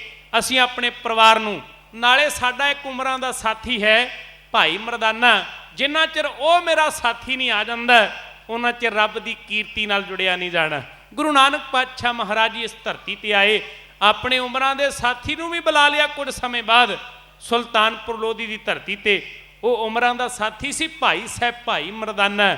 ਗੁਰੂ ਨਾਨਕ ਪਾਤਸ਼ਾਹ ਮਹਾਰਾਜ ਉਹਦੇ ਕੋਲ ਬਹਿ ਕੇ ਬਾਣੀ ਗਾਇਆ ਕਰਦੇ, ਇਹ ਰਬਾਬ ਵਜਾਉਂਦਾ ਸੀ। ਗੁਰੂ ਪਿਆਰੀ ਸਾਧ ਸੰਗਤ, ਸਿੱਖਾਂ ਦਾ ਵਿਰਾਸਤੀ ਜਿਹੜਾ ਇਹ ਸਾਜ਼ ਹੈ ਨਾ, ਉਹ ਰਬਾਬ ਹੈ। ਇੱਕ ਵਿਦਵਾਨ ਕਹਿੰਦਾ ਰਬਾਬ ਵਿੱਚ ਇੰਨੀਆਂ ਕਲਾ ਨੇ, ਉਹਦੇ ਵਿੱਚੋਂ ਸੁਰ ਵੀ ਨਿਕਲਦਾ ਹੈ, ਉਹਦੇ ਵਿੱਚੋਂ ਤਾਲ ਵੀ ਨਿਕਲਦਾ ਹੈ। ਇਸ ਵਾਸਤੇ ਨਾਲ ਤਾਲ ਦਾ ਕੰਮ ਵੀ ਕਰਦੀ ਹੈ ਰਬਾਬ, ਉਹਦੇ ਵਿੱਚੋਂ ਸੁਰਾਂ ਵੀ ਪੈਦਾ ਹੁੰਦੀਆਂ। ਜਿਹੜੇ ਬਾਅਦ ਵਿੱਚ ਸਾਜ਼ ਸਾਡੇ ਸਾਹਮਣੇ ਪਰੋਸ ਦਿੱਤੇ ਗਏ, ਰੱਖ ਦਿੱਤੇ ਗਏ, ਉਹ ਬਾਅਦ ਵਿੱਚ ਅੰਗਰੇਜ਼ਾਂ ਦੇ ਵੇਲੇ ਪੈਦਾ ਹੋਏ ਨੇ। ਪਰ ਬਾਬੇ ਨਾਨਕ ਨੇ ਰਬਾਬ ਦੇ ਨਾਲ ਕੀਰਤਨ ਕੀਤਾ ਸੀ। ਉਹ ਰਬਾਬ ਨੂੰ ਵਜਾਉਣ ਵਾਲਾ ਸੀ ਭਾਈ ਸਾਹਿਬ ਭਾਈ ਮਰਦਾਨਾ। ਇੱਕ ਪੰਜਾਬੀ ਯੂਨੀਵਰਸਿਟੀ ਅੰਦਰ ਪ੍ਰੋਫੈਸਰ ਹੈ ਮਹਿੰਦਰ ਕੌਰ ਗਿੱਲ, ਉਹਨਾਂ ਨੇ ਭਾਈ ਮਰਦਾਨੇ ਦਾ ਜੀਵਨ ਲਿਖਿਆ ਹੈ। ਉਹਨਾਂ ਜੀਵਨ ਲਿਖਦਿਆਂ ਉਹਦਾ ਪਿਛੋਕੜ ਜਾ ਕੇ ਹਜ਼ਰਤ ਮੁਹੰਮਦ ਸਾਹਿਬ ਨਾਲ ਮਿਲਾਇਆ। ਉਹਨਾਂ ਨੇ ਕਿਹਾ ਏਡੇ ਵੱਡੇ ਗਿਆਤਾ ਸਨ ਰਬਾਬ ਵਜਾਉਣ ਦੇ। ਵਿਦਵਾਨ ਕਹਿੰਦੇ ਨੇ ਤਾਨਸੈਨ ਹੋਇਆ, ਦੁਨੀਆ ਦੇ ਅੰਦਰ ਵੱਡਾ ਰਾਗ ਉਹਨੂੰ ਪ੍ਰਾਪਤ ਸੀ, ਵੱਡਾ ਉਹ ਗਿਆਤਾ ਸੀ ਰਾਗ ਦਾ। ਭਾਈ ਮਰਦਾਨਾ ਤਾਨਸੈਨ ਦਾ ਗੁਰੂ ਸੀ। ਇਹ ਏਡਾ ਵੱਡਾ ਗਿਆਨ ਸੀ ਗੁਰੂ ਨਾਨਕ ਦੇ ਚਰਨਾਂ ਵਿੱਚੋਂ ਰਹਿੰਦੀ ਬਰਕਤ ਵੀ ਉਸਨੇ ਹਾਸਲ ਕਰ ਲਈ ਸੀ। ਮੇਰੇ ਦਾਤਾ ਜੀ ਨੇ ਆਖਿਆ ਸੀ ਨਾ ਮਰਦਾਨਿਆ, ਲੋਕਾਂ ਦੇ ਤਲ ਉੱਤੇ ਜਾ ਕੇ, ਲੋਕਾਂ ਦੇ ਘਰਾਂ ਵਿੱਚ ਜਾ ਕੇ ਰਬਾਬ ਵਜਾਉਣੇ, ਉਹਦੇ ਬਦਲੇ ਤੈਨੂੰ ਮਾਇਆ ਦੇ ਦਿੰਦੇ ਨੇ, ਤੇਰੇ ਪੇਟ ਦੀ ਪੂਰਤੀ ਹੋ ਜਾਂਦੀ ਹੈ। ਪਰ ਇੱਕ ਯਾਦ ਰੱਖੀ ਮੇਰੇ ਮਿੱਤਰਾ, ਜੇ ਰਬਾਬ ਰੱਬ ਵਾਸਤੇ ਵਜਾਵੇਂ, ਕਿਉਂ ਕੁੰਟਾ ਅੰਦਰ ਤੇਰੀ ਵਡਿਆਈ ਹੋਵੇਗੀ। ਯਾਦ ਰੱਖੀ, ਜਿੱਥੇ ਲੋਕ ਮੇਰੇ ਚਰਨਾਂ ਤੇ ਸੀਸ ਧਰਨਗੇ, ਇਹ ਤੇਰੀਆਂ ਬਾਤਾਂ ਵੀ ਪੈਣਗੀਆਂ। ਕਿਉਂਕਿ ਭਾਈ ਗੁਰਦਾਸ ਜੀ ਕਹਿੰਦੇ ਨੇ ਨਾ, ਬਾਬਾ ਗਿਆ ਬਗਦਾਦ ਨੂੰ ਬਾਹਰ ਜਾਏ ਕੀਆ ਅਸਥਾਨਾ, ਇੱਕ ਬਾਬਾ ਅਕਾਲ ਰੂਪ, ਦੂਜਾ ਰਬਾਬੀ ਮਰਦਾਨਾ। ਗੁਰੂ ਪਿਆਰੀ ਸਾਧ ਸੰਗਤ, ਜਿੱਥੇ ਬਾਬੇ ਨਾਨਕ ਦੀਆਂ ਬਾਤਾਂ ਪੈਣਗੀਆਂ, ਉੱਥੇ ਭਾਈ ਮਰਦਾਨਾ ਪਿੱਛੇ ਨਹੀਂ ਰਹੇਗਾ। ਇਹ ਵੀ ਪਹੁੰਚ ਗਿਆ ਸੁਲਤਾਨਪੁਰ ਲੋਧੀ ਦੀ ਧਰਤੀ ਤੇ। ਅੰਮ੍ਰਿਤ ਵੇਲਾ ਹੁੰਦਾ ਸੀ, ਗੁਰੂ ਨਾਨਕ ਪਾਤਸ਼ਾਹ ਮਹਾਰਾਜ ਵੇਈ ਵਿੱਚੋਂ ਇਸ਼ਨਾਨ ਕਰਨ ਵਾਸਤੇ ਜਾਂਦੇ ਨੇ। ਉਹਦੇ ਕਿਨਾਰੇ ਤੇ ਬਹਿ ਕੇ ਅੱਜ ਦਰਸ਼ਨ ਕਰੋਗੇ, ਜਿਹੜੀਆਂ ਸੰਗਤਾਂ ਜਾਣ, ਸੁਭਾਗ ਬਣ ਜਾਵੇ, ਦਰਸ਼ਨ ਜ਼ਰੂਰ ਕਰਕੇ ਆਇਓ। ਗੁਰਦੁਆਰਾ ਬੇਰ ਸਾਹਿਬ ਹੈ, ਉਹ ਵੇਈ ਦੇ ਕੰਢੇ ਤੇ ਬਿਲਕੁਲ ਉਸਾਰਿਆ ਗਿਆ ਹੈ, ਜਿੱਥੇ ਬਾਬਾ ਅੰਮ੍ਰਿਤ ਵੇਲੇ ਚੌਂਕੜਾ ਮਾਰ ਕੇ ਬਹਿ ਜਾਂਦਾ ਸੀ, ਕੋਲ ਬਹਿ ਜਾਂਦਾ ਸੀ ਭਾਈ ਮਰਦਾਨਾ। ਮੇਰੇ ਦਾਤਾ ਜੀ ਪਹਿਲਾਂ ਇਸ਼ਨਾਨ ਕਰਦੇ ਨੇ, ਇਸ਼ਨਾਨ ਕਰਨ ਤੋਂ ਬਾਅਦ ਰੱਬ ਦੀ ਕੀਰਤੀ ਹੋਇਆ ਕਰਦੀ ਹੈ। ਗੁਰੂ ਪਿਆਰੀ ਸਾਧ ਸੰਗਤ, ਜੇ ਤਨ ਨੂੰ ਤੰਦਰੁਸਤ ਰੱਖਣਾ ਹੈ ਨਾ, ਤਨ ਨੂੰ, ਤੇ ਬਾਬੇ ਨਾਨਕ ਦੀ ਬਾਣੀ ਦਾ ਵਾਕ ਹੈ, ਇਹ ਖਜ਼ਾਨੇ ਦਾ ਗਿਆਨ ਹੈ। ਇੱਥੋਂ ਸਾਰਾ ਕੁਝ ਸਵਾਲਾਂ ਦਾ ਉੱਤਰ ਮਿਲਦਾ ਹੈ। ਬੰਦਾ ਤਨ ਦਾ ਰੋਗ ਦੂਰ ਕਰਨਾ ਹੋਵੇ, ਕਈ ਵਾਰ ਤਰ੍ਹਾਂ ਤਰ੍ਹਾਂ ਦੇ ਦਵਾ ਦਾਰੂ ਵਰਤਦਾ ਹੈ, ਪਰ ਬਾਬੇ ਨਾਨਕ ਦੇ ਗਿਆਨ ਨੇ ਕਿਹਾ ਨਾ, ਕਰ ਇਸ਼ਨਾਨ ਸਿਮਰ ਪ੍ਰਭ ਆਪਣਾ, ਮਨ ਤਨ ਭਏ ਅਰੋਗਾ। ਇੱਥੇ ਇਕੱਲੇ ਤਨ ਦੀ ਗੱਲ ਨਹੀਂ, ਮਨ ਦੀ ਵੀ ਗੱਲ ਤੇ ਤਨ ਦੀ ਗੱਲ ਵੀ। ਜਿਹੜਾ ਬੰਦਾ ਅੰਮ੍ਰਿਤ ਵੇਲੇ ਉੱਠ ਕੇ ਇਸ਼ਨਾਨ ਕਰ ਲੈਂਦਾ ਹੈ, ਇਸ਼ਨਾਨ ਵੈਸੇ ਸੰਪੂਰਨ ਹੁੰਦਾ, ਜੇ ਸੰਪੂਰਨ ਭਲਾ ਕਿਹੜਾ ਸਣ ਕੇਸੀ ਇਸ਼ਨਾਨ ਹੁੰਦਾ ਹੈ। ਗੁਰੂ ਬਾਬਾ ਨਾਨਕ ਰੋਜ਼ਾਨਾ ਇਸ਼ਨਾਨ ਐਵੇਂ ਕਰਦੇ ਸੀ, ਕਿਉਂਕਿ ਰੱਬ ਨੇ ਸੰਸਾਰ ਦੇ ਅੰਦਰ ਜਿਹੜਾ ਪ੍ਰੈਕਟੀਕਲ ਜੀਵਨ ਗੁਰੂ ਨਾਨਕ ਪਾਤਸ਼ਾਹ ਮਹਾਰਾਜ ਨੇ ਬਖਸ਼ਿਸ਼ ਕੀਤਾ ਹੈ। ਅੱਜ ਕੋਈ ਬੰਦਾ ਆਪਣੀ ਸਿਹਤ ਦੇ ਅਨੁਸਾਰ ਭਾਵੇਂ ਕੇਸੀ ਇਸ਼ਨਾਨ ਰੋਜ਼ਾਨਾ ਨਹੀਂ ਕਰ ਸਕਦਾ, ਪਰ ਜਿਹੜੇ ਐਸੀ ਅਵਸਥਾ ਦੇ ਮਨੁੱਖ ਮੈਂ ਵੇਖੇ ਨੇ, ਜਿਹੜੇ ਗੁਰੂ ਨਾਨਕ ਪਾਤਸ਼ਾਹ ਦੀ ਸਿੱਖੀ ਦੇ ਅੰਦਰ ਆ ਖੰਡੇ ਬੱਟੇ ਦੀ ਪੌਲ ਲੈ ਕੇ, ਕਈ ਐਸੇ ਵੀ ਗੁਰਸਿੱਖ ਹੈਗੇ ਨੇ, ਉਹ ਰੋਜ਼ਾਨਾ ਸਣ ਕੇਸੀ ਇਸ਼ਨਾਨ ਕਰਦੇ ਨੇ। ਇਸ਼ਨਾਨ ਸੰਪੂਰਨ ਹੁੰਦਾ ਹੈ, ਤਾਂ ਹੀ ਗੁਰੂ ਦੀ ਬਾਣੀ ਨੇ ਆਖਿਆ ਤੇਰੇ ਤਨ ਦੇ ਰੋਗ ਦੂਰ ਹੋ ਜਾਣੇ ਨੇ। ਬੰਦਾ ਤੰਦਰੁਸਤ ਹੋ ਜਾਇਆ ਕਰਦਾ ਹੈ। ਤੇ ਜਦੋਂ ਇਸ਼ਨਾਨ ਕਰਨ ਤੋਂ ਬਾਅਦ ਮਨ ਦੀ ਮੈਲ ਲਾਉਣ ਵਾਸਤੇ, ਮਨ ਨੂੰ ਪਵਿੱਤਰ ਕਰਨ ਵਾਸਤੇ ਬਾਣੀ ਨੂੰ ਗਾਉਂਦਾ ਤੇ ਸੋਨੇ ਤੇ ਸੁਹਾਗਾ ਹੋ ਜਾਂਦਾ ਹੈ। ਬਾਬਾ ਬਹਿ ਜਾਂਦਾ ਵੇਈ ਦੇ ਕੰਢੇ ਉੱਤੇ, ਗੁਰਦੁਆਰਾ ਬੇਰ ਸਾਹਿਬ, ਰੱਬ ਦੀ ਕੀਰਤੀ ਹੁੰਦੀ ਹੈ। ਗੁਰੂ ਪਿਆਰੀ ਸਾਧ ਸੰਗਤ, ਕੀਰਤ ਨਾਲ ਕਿੰਨਾ ਕੁ ਪਿਆਰ ਕਰਦੇ ਹੋਣਗੇ। ਧੰਨ ਗੁਰੂ ਨਾਨਕ ਦੇ ਪਾਤਸ਼ਾਹ ਮਹਾਰਾਜ ਅੰਮ੍ਰਿਤ ਵੇਲੇ ਜੁੜਦੇ ਨੇ, ਦੁਪਹਿਰ ਵੇਲੇ ਜੁੜਦੇ ਨੇ, ਸ਼ਾਮ ਦੇ ਵੇਲੇ ਕੀਰਤਨ ਹੁੰਦਾ ਹੈ। ਕਿਉਂਕਿ ਬਾਬੇ ਨਾਨਕ ਨੇ ਜਿਹੜੇ ਰਾਗ ਉਚਾਰਨ ਕੀਤੇ ਨੇ, ਭਾਵੇਂ ਮੈਨੂੰ ਇਸ ਗੱਲ ਦਾ ਪੂਰਾ ਗਿਆਨ ਨਹੀਂ, ਕਿਉਂਕਿ ਜਿਹੜੇ ਰਾਗੀ ਸਿੰਘ ਨੇ, ਰਬਾਬੀ ਸਿੰਘ ਨੇ, ਉਹਨਾਂ ਨੂੰ ਪਤਾ ਹੈ ਕਿਹੜੇ ਰਾਗ ਦਾ ਸਮਾਂ ਕਿਹੜਾ ਹੈ। ਦੁਪਹਿਰ ਵੇਲੇ ਦਾ ਰਾਗ ਵੱਖਰਾ ਹੈ, ਅੰਮ੍ਰਿਤ ਵੇਲੇ ਦਾ ਰਾਗ ਵੱਖਰਾ ਹੈ, ਸ਼ਾਮਾਂ ਵੇਲੇ ਦਾ ਰਾਗ ਵੱਖਰਾ ਹੈ। ਇੱਕ ਮੈਨੂੰ ਗੱਲ ਯਾਦ ਆ ਗਈ, ਅਸੀਂ ਗੁਰਸਿੱਖ ਘਰਾਣਿਆਂ ਵਿੱਚ ਵਸਦੇ ਹਾਂ, ਤੇ ਗੁਰੂ ਰਾਮਦਾਸ ਪਾਤਸ਼ਾਹ ਮਹਾਰਾਜ ਨੇ ਇੱਕ ਰਾਗ ਦਿੱਤਾ ਹੈ। ਜਦੋਂ ਸਾਡਾ ਆਨੰਦ ਕਾਰਜ ਹੁੰਦਾ ਹੈ ਨਾ, ਆਨੰਦ ਕਾਰਜ ਸਿੱਖ ਦਾ, ਉਹ ਰਾਗ ਹੈ ਸੂਈ ਰਾਗ, ਲਾਵਾਂ ਦਾ ਜਾਪ, ਮਾਫ ਕਰਿਓ, ਉਸ ਰਾਗ ਦਾ ਸਮਾਂ ਵੈਸੇ ਤੇ ਅੰਮ੍ਰਿਤ ਵੇਲਾ ਹੈ, ਵੈਸੇ 12 ਵਜੇ ਤੋਂ ਪਹਿਲਾਂ ਰਾਗ ਉਹਦਾ ਜਾਪ ਹੋਣਾ ਚਾਹੀਦਾ ਹੈ, ਪਰ ਅੱਜ ਕੱਲ੍ਹ ਬੜਾ ਮਾਫ ਕਰਨਾ ਸਾਡੇ ਪੰਜਾਬ ਦੀ ਧਰਤੀ ਉੱਤੇ ਵੀ, ਇੱਥੇ ਵੀ ਐਸਾ ਹੀ ਹੋਵੇਗਾ ਕਿ ਸਮਾਂ ਨਹੀਂ ਵੇਖਿਆ ਜਾਂਦਾ। ਕਈ ਵਾਰ 4 ਵਜੇ ਉਹ ਬਰਾਤ ਢੁੱਕਦੀ ਹੈ, 5 ਵਜੇ ਨਾ ਬਰਾਤ ਆ ਕਰਕੇ ਗੁਰਦੁਆਰੇ ਪਹੁੰਚਦੀ ਹੈ ਤੇ ਭਾਈ ਪੜਦਾ ਹੁੰਦਾ ਲਾਵਾਂ ਦਾ ਜਾਪ। ਜਦੋਂ ਅਸੀਂ ਮਰਿਆਦਾ ਹੀ ਭੁੱਲ ਜਾਂਦੇ ਹਾਂ, ਜਦੋਂ ਅਸੀਂ ਗੁਰੂ ਨੂੰ ਆਪਣੇ ਅਨੁਸਾਰ ਢਾਲਣਾ ਚਾਹੁੰਦੇ ਹਾਂ ਨਾ, ਫਿਰ ਮਾਫ ਕਰਿਓ ਦੁੱਖ ਉਦੋਂ ਹੁੰਦਾ ਹੈ। ਸਿੱਖ ਇਹਦਾ ਜੀਵਨ ਬਹੁਤ ਵੱਡਾ ਹੈ, ਗੁਰੂ ਨੇ ਸਾਨੂੰ ਇੱਕ ਮਰਿਆਦਾ ਦਿੱਤੀ ਹੈ। ਸੂਈ ਰਾਗ ਉਹਦਾ ਰਾਗ ਦਾ ਸਮਾਂ ਹੈ ਅੰਮ੍ਰਿਤ ਵੇਲਾ। ਕਈ ਗੁਰਸਿੱਖ ਘਰਾਣਿਆਂ ਦੇ ਘਰ ਵਿੱਚ ਜਾਣ ਦਾ ਸੁਭਾਗ ਪ੍ਰਾਪਤ ਹੁੰਦਾ ਹੈ ਤੇ ਉਹਨਾਂ ਗੁਰਸਿੱਖਾਂ ਨੇ ਮਰਿਆਦਾ ਵੀ ਅਪਣਾਈ। ਉਹ ਤੜਕੇ ਅੰਮ੍ਰਿਤ ਵੇਲੇ ਆਨੰਦ ਕਾਰਜ ਕਰਦੇ ਵੇਖੇ ਨੇ ਮੈਂ, ਕਈ ਵਿਰਲੇ ਘਰ ਨੇ, ਬਹੁਤੇ ਨਹੀਂ, ਅਸੀਂ ਸਮਝ ਨਹੀਂ ਸਕੇ ਇਸ ਬਾਤ ਨੂੰ। ਗੁਰੂ ਪਾਤਸ਼ਾਹ ਮਹਾਰਾਜ ਕਿਰਪਾ ਕਰਨ। ਗੁਰੂ ਪਿਆਰੀ ਸਾਧ ਸੰਗਤ, ਇਹ ਸੁਲਤਾਨਪੁਰ ਲੋਧੀ ਦੀ ਧਰਤੀ ਤੇ ਬਾਬਾ ਨਾਨਕ ਸਭ ਤੋਂ ਪਹਿਲਾਂ ਕੀਰਤਨ ਨਾਲ ਜੁੜਦਾ ਹੈ।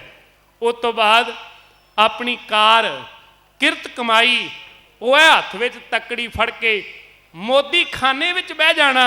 ਜਿਹੜੇ ਲੋਕ ਰਸਤਾਂ ਲੈਣ ਵਾਸਤੇ ਆਉਂਦੇ ਨੇ, ਜਿਹੜੇ ਲੋਕ ਘਰ ਜਾ ਕੇ ਭੋਜਨ ਪ੍ਰਸ਼ਾਦਾ ਪਕਾਉਣ ਵਾਸਤੇ ਬਾਬੇ ਨਾਨਕ ਕੋਲ ਆਇਆ ਕਰਦੇ ਸੀ, ਬਾਬੇ ਨਾਨਕ ਦੇ ਉਹਨਾਂ ਹੱਥਾਂ ਵਿੱਚੋਂ ਇੰਨੀਆਂ ਬਰਕਤਾਂ ਲੈ ਕੇ ਜਾਂਦੇ ਨੇ। ਧੰਨ ਗੁਰੂ ਨਾਨਕ ਦੇ ਪਾਤਸ਼ਾਹ ਮਹਾਰਾਜ ਮੋਦੀ ਖਾਨੇ ਵਿੱਚ ਬੈਠੇ, ਨਾਲ ਮੁੱਖੋਂ ਬੋਲਦੇ ਨੇ ਤੇਰਾ ਤੇਰਾ, ਨਾਲੇ ਰਸਤਾ ਤੋਲ ਕੇ ਦੇਈ ਜਾਂਦੇ ਨੇ। ਜਿਹੜਾ ਬਾਬੇ ਨਾਨਕ ਦੇ ਹੱਥ ਵਿੱਚੋਂ ਬਰਕਤਾਂ ਲੈ ਜਾਂਦਾ ਹੈ, ਉਹ ਜਿਹੜੇ ਲੋਕ ਕਦੇ ਪੇਟ ਭਰ ਕੇ ਭੋਜਨ ਪ੍ਰਸ਼ਾਦਾ ਆਪਣੇ ਬੱਚਿਆਂ ਨੂੰ ਅੱਜ ਤੱਕ ਛਕਾ ਨਹੀਂ ਸਕੇ, ਬਾਬੇ ਨਾਨਕ ਨੇ ਉਹਨਾਂ ਗਰੀਬਾਂ ਦੇ ਘਰਾਂ ਵਿੱਚ ਰੌਣਕਾਂ ਲਾ ਦਿੱਤੀਆਂ, ਉਹਨਾਂ ਗਰੀਬਾਂ ਦੇ ਘਰਾਂ ਵਿੱਚ ਵੀ ਬਰਕਤਾਂ ਵਰਤਾ ਦਿੱਤੀਆਂ। ਐਸੀ ਅਵਸਥਾ ਦੇ ਮਾਲਕ ਨੇ ਮੇਰੇ ਦੀਨ ਦੁਨੀਆ ਦੇ ਮਾਲਕ ਗੁਰੂ ਨਾਨਕ ਪਾਤਸ਼ਾਹ ਮਹਾਰਾਜ। ਬਾਬਾ ਨਾਨਕ ਬੈਠਾ ਮੋਦੀ ਖਾਨੇ ਵਿੱਚ। ਆਓ ਮੈਂ ਜੋ ਤੁਹਾਨੂੰ ਇੱਕ ਅਰਥ ਸਮਝਾਉਂਦਾ ਜਾਵਾਂ। ਮੋਦੀ ਦਾ ਅਰਥ ਹੁੰਦਾ ਹੈ ਜਿਹੜਾ ਭੰਡਾਰੇ ਦਾ ਇੰਚਾਰਜ ਹੋਵੇ। ਮੋਦੀ ਦਾ ਅਰਥ ਹੁੰਦਾ ਹੈ ਜਿਵੇਂ ਪੁਰਾਤਨ ਸਮਾਂ ਸੀ, ਕਿਸਾਨ ਵੀਰ ਆਪਣੀ ਫਸਲ ਨੂੰ ਵੱਢਿਆ ਕਰਦੇ, ਸਰਕਾਰੇ ਦਰਬਾਰੇ ਮਾਮਲਾ ਦਿਆ ਕਰਦੇ ਸੀ। ਉਹ ਮਾਮਲਾ ਹੁੰਦਾ ਸੀ ਜਿਨਸ ਦੇ ਰੂਪ ਅੰਦਰ। ਤੁਸੀਂ ਪੁਰਾਤਨ ਸਮੇਂ ਵਿੱਚ ਵੇਖੋ, ਜਿਹੜੀ ਕਰੰਸੀ ਹੈ ਇਹ ਬਹੁਤ ਸਮੇਂ ਬਾਅਦ ਪੈਦਾ ਹੋਈ ਹੈ।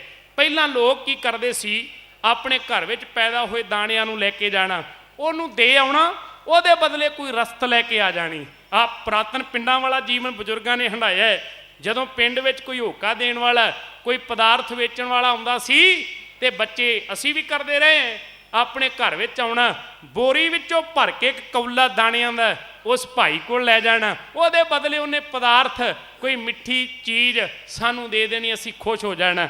ਪੁਰਾਤਨ ਸਮੇਂ ਐਸਾ ਸੀ ਜਦੋਂ ਉਹਨਾਂ ਦਾਣਿਆਂ ਨੂੰ ਦਿਆ ਕਰਦੇ ਸਨ, ਉਹਦੇ ਵੱਟੇ ਸਾਨੂੰ ਕੁਝ ਨਾ ਕੁਝ ਪ੍ਰਾਪਤ ਹੋ ਜਾਂਦਾ ਸੀ। ਕਿਸਾਨ ਲੋਕ ਆਪਣੀ ਜਿਨਸ ਦੇ ਰੂਪ ਅੰਦਰ ਮਾਮਲਾ ਤਾਰਿਆ ਕਰਦੇ ਸੀ।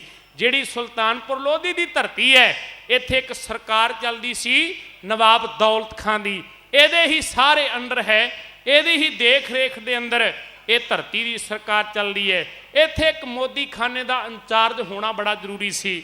ਉਹ ਡਿਊਟੀ ਮਿਲ ਗਈ ਮੇਰੇ ਦਾਤਾ ਧੰਨ ਗੁਰੂ ਨਾਨਕ ਦੇ ਪਾਤਸ਼ਾਹ ਮਹਾਰਾਜ ਜੀ ਨੂੰ। ਗੁਰੂ ਪਿਆਰੀ ਸਾਧ ਸੰਗਤ, ਬੜੇ ਲੋਕ ਇਸ ਮਹਿਕਮੇ ਵਿੱਚ ਆਏ ਜਿਨ੍ਹਾਂ ਨੇ ਬੜੀ ਕਰਪਸ਼ਨ ਕੀਤੀ, ਅੱਜ ਦੀ ਭਾਸ਼ਾ ਵਿੱਚ ਕਹਿ ਲਾਂ ਗਰੀਬਾਂ ਦਾ ਹੱਕ ਮਾਰਿਆ।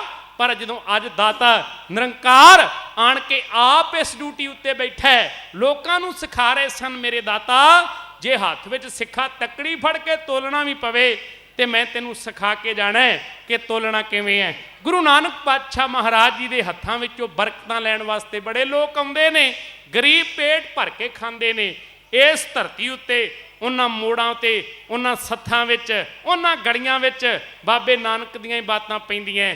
ਤਾਂ ਹੀ ਗੁਰੂ ਅਰਜਨ ਦੇਵ ਪਾਤਸ਼ਾਹ ਜੀ ਨੇ ਕਹਿ ਦਿੱਤਾ ਹੈ ਨਾ, ਸੁਣੀ ਅਰਦਾਸ ਸੁਆਮੀ ਮੇਰੇ ਸਰਬ ਕਲਾ ਬਣਾਈ, ਪ੍ਰਗਟ ਭਈ ਸਗਲੇ ਜੁਗ ਅੰਤਰ ਗੁਰੂ ਨਾਨਕ ਕੀ ਵਡਿਆਈ। ਵਡਿਆਈ ਅੱਜ ਵੀ ਹੋ ਰਹੀ ਹੈ, ਇੰਨੇ ਦਿਨਾਂ ਤੋਂ ਲੈ ਕੇ ਵਡਿਆਈਆਂ ਕਰ ਰਹੇ ਹੋ, ਸਰਵਣ ਕਰ ਰਹੇ ਹੋ, ਦਾਸ ਵਡਿਆਈਆਂ ਕਰ ਰਹੇ ਨੇ। ਸਾਡਾ ਇਹਦੇ ਵਿੱਚ ਕੁਝ ਨਹੀਂ, ਇਹ ਵਡਿਆਈ ਗੁਰੂ ਦੀ ਹੈ, ਪ੍ਰਗਟ ਹੋਈ ਹੈ, ਰਹਿੰਦੇ ਸੰਸਾਰ ਤੱਕ, ਰਹਿੰਦੀ ਦੁਨੀਆ ਤੱਕ ਪ੍ਰਗਟ ਰਹਿਣੀ ਹੈ। ਬਾਬੇ ਨਾਨਕ ਨੇ ਤੁਹਾਡੇ ਉੱਤੇ ਕਿਰਪਾ ਕੀਤੀ, ਅੱਜ ਸੁਭਾਗ ਸਮਾਂ ਪ੍ਰਾਪਤ ਹੋਇਆ ਹੈ। ਆਓ ਮੈਂ ਕਵਿਤਾ ਸਾਂਝੀ ਕਰਨ ਲੱਗਾ ਹਾਂ।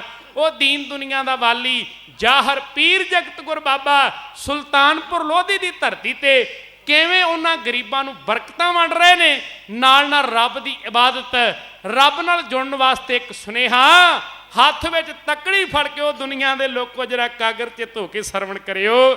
ਬਾਬੇ ਨਾਨਕ ਨੇ ਤੇ ਧੰਦੇ ਨੂੰ ਵੀ ਧਰਮ ਬਣਾ ਦਿੱਤਾ ਸੀ। ਧੰਦੇ ਨੂੰ ਇੱਥੇ ਤੇ ਧਰਮ ਨੂੰ ਵੀ ਧੰਦਾ ਬਣਾ ਦਿੱਤਾ ਗਿਆ ਹੈ। ਮਾਫ ਕਰਨਾ, ਬਾਬੇ ਨਾਨਕ ਨੇ ਧੰਦੇ ਨੂੰ ਧਰਮ ਬਣਾ ਦਿੱਤਾ। ਅੱਜ ਦੇ ਲੋਕ ਐਸੇ ਹੋ ਗਏ ਜਿਨ੍ਹਾਂ ਨੇ ਧਰਮ ਨੂੰ ਵੀ ਧੰਦਾ ਬਣਾ ਦਿੱਤਾ ਹੈ। ਇਹੋ ਜਿਹਾ ਸੀ ਬਾਬਾ ਨਾਨਕ। ਆਓ ਮੈਂ ਕਵਿਤਾ ਸਾਂਝੀ ਕਰਨ ਲੱਗਾ ਹਾਂ। ਕਵੀ ਕਹਿੰਦਾ ਮੁਖੋਂ ਸਤਨਾਮ ਬੋਲਦਾ, ਬੈਠਾ ਮੋਦੀ ਖਾਨੇ, ਤੇਰਾ ਤੇਰਾ ਮੇਰਾ ਮਾਲਕ ਐਵੇਂ ਤੋਲਦਾ। ਹਾਣ ਹਟਦਾ ਸਦਾਗਰੇ ਉਹ ਪੂਰਾ, ਚਿਹਰੇ ਉੱਤੋਂ ਵੰਡੇ ਮਸਤੀ, ਨੇਕ ਆਤਮਾ ਬਚਨ ਦਾ ਉਹ ਸੂਰਾ, ਜਾਪੇ ਸਤਿਕਾਰੀ ਹਸਤੀ। ਮਨ ਟੈਕਦਾ ਜਿਉ, ਮਨ ਟੈਕਦਾ ਜਿਉ ਕੇਸਰ ਕਿਆਰਾ, ਨੂਰ ਨੇਤਰਾਂ ਚੋਂ ਡੋਲਦਾ, ਮੋਦੀ ਖਾਨੇ ਬੈਠਾ ਨਾਨਕ ਪਿਆਰਾ, ਮੁਖੋਂ ਸਤਨਾਮ ਬੋਲਦਾ। ਹਾਣ ਹਟਦਾ ਸਦਾਗਰੇ ਉਹ ਪੂਰਾ, ਚਿਹਰੇ ਉੱਤੋਂ ਵੰਡੇ ਮਸਤੀ, ਨੇਕ ਆਤਮਾ ਬਚਨ ਦਾ ਉਹ ਪੂਰਾ, ਜਾਪੇ ਸਤਿਕਾਰੀ ਹਸਤੀ। ਮਨ ਟੈਕਦਾ ਜਿਉ ਕੇਸਰ ਕਿਆਰਾ, ਨੂਰ ਨੇਤਰਾਂ ਚੋਂ ਡੋਲਦਾ, ਮੋਦੀ ਖਾਨੇ ਬੈਠਾ ਨਾਨਕ ਪਿਆਰਾ, ਮੁਖੋਂ ਸਤਨਾਮ ਬੋਲਦਾ। ਉਹਦੀ ਰਸਨਾ ਚੋਂ ਅੰਮ੍ਰਿਤ ਬਰਸੇ, ਚਿਹਰੇ ਉੱਤੇ ਖੇੜਾ ਹੱਸਦਾ, ਮਨ ਉਸ ਦੇ ਦਰਸ਼ਨ ਤਰਸੇ, ਧਰਮੀ ਦਿਲਾਂ ਚ ਵਸਦਾ।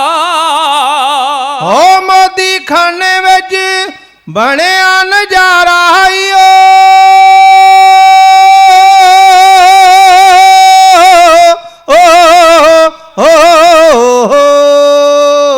ਮੋਦੀ ਖਾਨੇ ਵਿੱਚ ਬਣਿਆ ਨਜ਼ਾਰਾ, ਸੱਜਦਾ ਕੂੜ ਦੌੜਦਾ, ਮੋਦੀ ਖਾਨੇ ਬੈਠਾ ਨਾਨਕ ਪਿਆਰਾ, ਮੁਖੋਂ ਸਤਨਾਮ ਬੋਲਦਾ।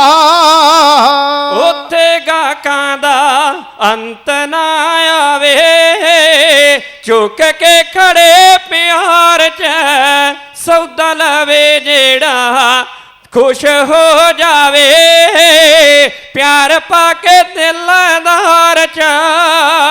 ਬੈਠਾ ਬਣ ਕੇ ਗਰੀਬਾਂ ਦਾ ਸਹਾਰਾ, ਦੁੱਖ ਸੁਣ ਦਿਲ ਸੋਲਦਾ, ਮੋਦੀ ਖਾਨੇ ਬੈਠਾ ਨਾਨਕ ਪਿਆਰਾ, ਮੁਖੋਂ ਸਤਨਾਮ ਬੋਲਦਾ। ਉਹਨੇ ਹੱਥਾਂ 'ਚ ਬਰਕਤਾਂ ਫੜੀਆਂ, ਤੇ ਤੱਕੜੀ ਦੇ ਨਾਲ ਵੰਡਦਾ, ਉੱਥੇ ਲੱਗੀਆਂ ਪਿਆਰ ਦੀਆਂ ਚੜੀਆਂ, ਪਾਪ ਨੂੰ ਧਰਮ ਖੰਡਦਾ। ਉਹਦਾ ਕੌਤਕ ਹੈ ਜਗ ਤੋਂ ਨਿਆਰਾ, ਨਿਦਰ ਮੁੰਦੇ ਨਹੀਂ ਖੋਲਦਾ, ਮੋਦੀ ਖਾਨੇ ਬੈਠਾ ਨਾਨਕ ਪਿਆਰਾ, ਮੁਖੋਂ ਸਤਨਾਮ ਬੋਲਦਾ। ਉਹਦੇ ਨੇਤਰਾਂ 'ਚ ਨਾਮ ਦੀ ਖੁਮਾਰੀ, ਪਿਆਰ ਦੀ ਬਹਾਰ ਬਰਸੇ, ਉੱਥੇ ਹਾਰ ਜਾਂਦੇ ਮਨ ਹੰਕਾਰੀ, ਕਰਕੇ ਗੁਰਾਂ ਦਾ ਦਰਸ਼ੇ। ਉਹ ਬੈਠਾ ਹਰੀ ਜਾਪ ਖੋਲ ਕੇ ਭੰਡਾਰਾ ਈਓ,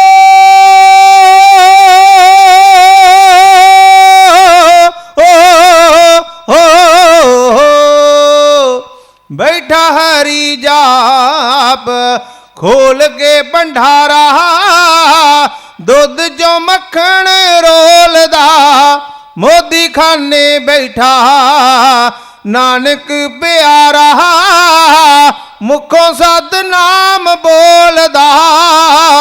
ਬੰਤੀ ਬੂੰਦ ਜਿਉਂ ਪਪੀਹੇ ਮਿਲ ਜਾਵੇ, ਹੋਵੇ ਪਰਸੰਨ ਆਤਮਾ।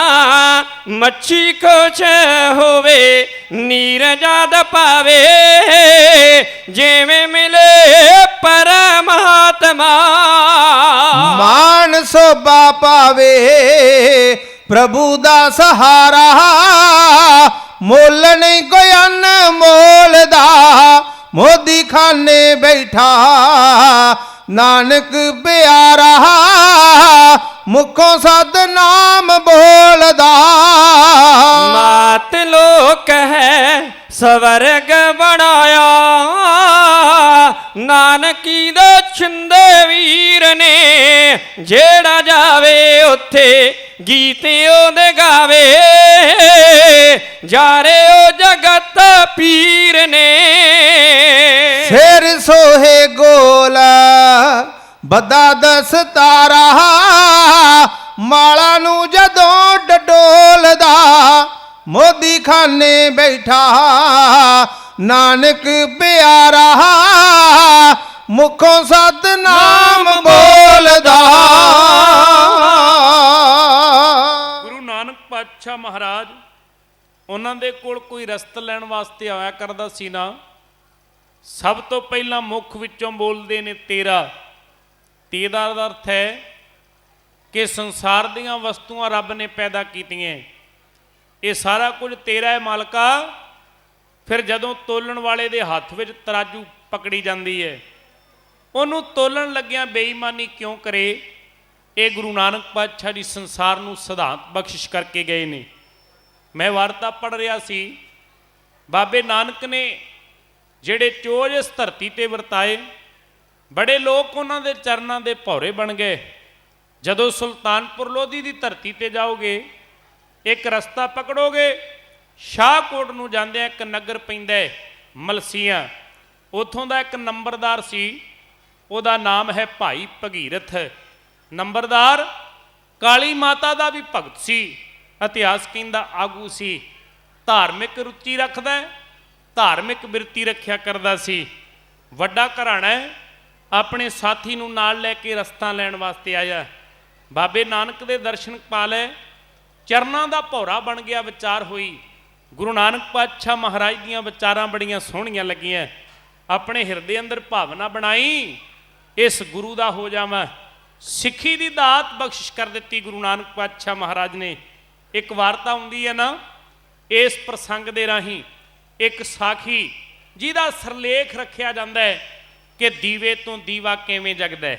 ਗੁਰੂ ਪਿਆਰੀ ਸਾਧ ਸੰਗਤ, ਆ ਜਿਹੜੀ ਸਾਖੀ ਮੈਂ ਤੁਹਾਡੇ ਨਾਲ ਸਾਂਝੀ ਕਰਨ ਲੱਗਾ ਹਾਂ, ਭਾਈ ਭਗੀਰਥ ਨਗਰ ਮਲਸੀਆਂ ਦੇ ਰਹਿਣ ਵਾਲਾ, ਗੁਰੂ ਨਾਨਕ ਦੇ ਚਰਨਾਂ ਵਿੱਚੋਂ ਸਿੱਖੀ ਪ੍ਰਾਪਤ ਕਰ ਲਈ।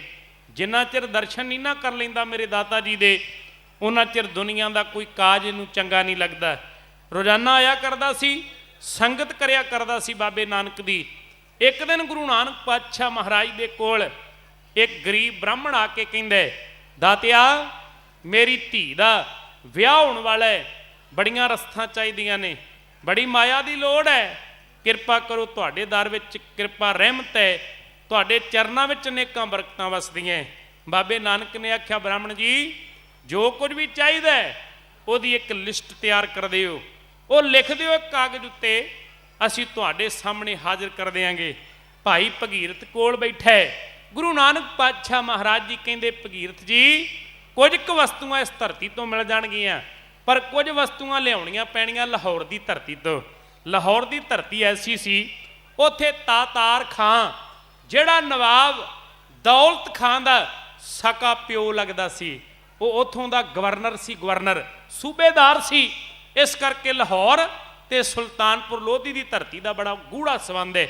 ਜਦੋਂ ਵੀ ਕੋਈ ਵਸਤੂਆਂ ਦੀ ਵਪਾਰ ਦੀ ਲੋੜ ਹੁੰਦੀ ਤੇ ਨਵਾਬ ਦੌਲਤ ਖਾਂ ਵੀ ਤੋਰਿਆ ਕਰਦਾ ਸੀ। ਗੁਰੂ ਨਾਨਕ ਪਾਤਸ਼ਾਹ ਮਹਾਰਾਜ ਜੀ ਨੇ ਕੋਲ ਬੈਠੇ ਭਾਈ ਭਗੀਰਥ ਨੂੰ ਆਖਿਆ, ਭਗੀਰਥਾ ਆ ਜਾ, ਲਾਹੌਰ ਦੀ ਧਰਤੀ ਤੇ ਇੱਕ ਮਨਸੁਖ ਨਾਂ ਦਾ ਵਪਾਰੀ ਹੋਵੇਗਾ, ਉਹਦੇ ਕੋਲੋਂ ਸਾਰਾ ਕੁਝ ਪ੍ਰਾਪਤ ਹੋ ਜਾਣਾ ਤੇ ਲੈ ਕਰਕੇ ਆ, ਇਸ ਗਰੀਬ ਬ੍ਰਾਹਮਣ ਦੀ ਧੀ ਦਾ ਵਿਆਹ ਕਰਨਾ ਹੈ। ਸੱਤ ਕਰਕੇ ਤੁਰ ਪਿਆ ਭਾਈ ਭਗੀਰਥ, ਲਾਹੌਰ ਦਾ ਰਸਤਾ ਪਕੜ ਲਿਆ, ਤੁਰਿਆ ਜਾਂਦਾ ਹੈ ਗੁਰੂ ਪਿਆਰੀ ਸਾਧ ਸੰਗਤ। ਪਹੁੰਚ ਗਿਆ ਲਾਹੌਰ ਦੀ ਧਰਤੀ ਤੇ, ਭਾਈ ਮਨ ਸੁਖ ਨੂੰ ਮਿਲਿਆ, ਬੜੀਆਂ ਬਾਤਾਂ ਸਾਂਝੀਆਂ ਕਰਦਾ ਸੀ। ਗੱਲ ਗੱਲ ਤੇ ਗੁਰੂ ਨਾਨਕ ਦਾ ਬੋਲ, ਗੁਰੂ ਨਾਨਕ ਦਾ ਬਚਨ ਉਹਦੇ ਮੁਖ ਉੱਤੇ ਆ ਜਾਂਦਾ ਹੈ। ਧੰਨ ਨਾਨਕ ਕਹਿੰਦਾ ਭਾਈ ਮਨ ਸੁਖ ਐਸਾ ਇਨਸਾਨ ਸੀ, ਬੜਾ ਤਰਕਵਾਦੀ ਸੀ। ਉਹ ਕਹਿੰਦਾ ਰੱਬ ਨੂੰ ਮੰਨਣ ਵਾਲੇ ਇੱਥੇ ਹੈ ਹੀ ਕੋਈ ਨਹੀਂ। ਰੱਬ ਦਾ ਬਾਣਾ ਪਾ ਕੇ ਲੋਕਾਂ ਨੂੰ ਲੁੱਟਦੇ ਨੇ, ਭਰਮਾਉਂਦੇ ਨੇ। ਇਹਦੇ ਮਨ ਦੀ ਇੱਕ ਧਾਰਨਾ ਬਣ ਗਈ ਸੀ ਭਾਈ ਮਨ ਸੁਖ ਦੀ।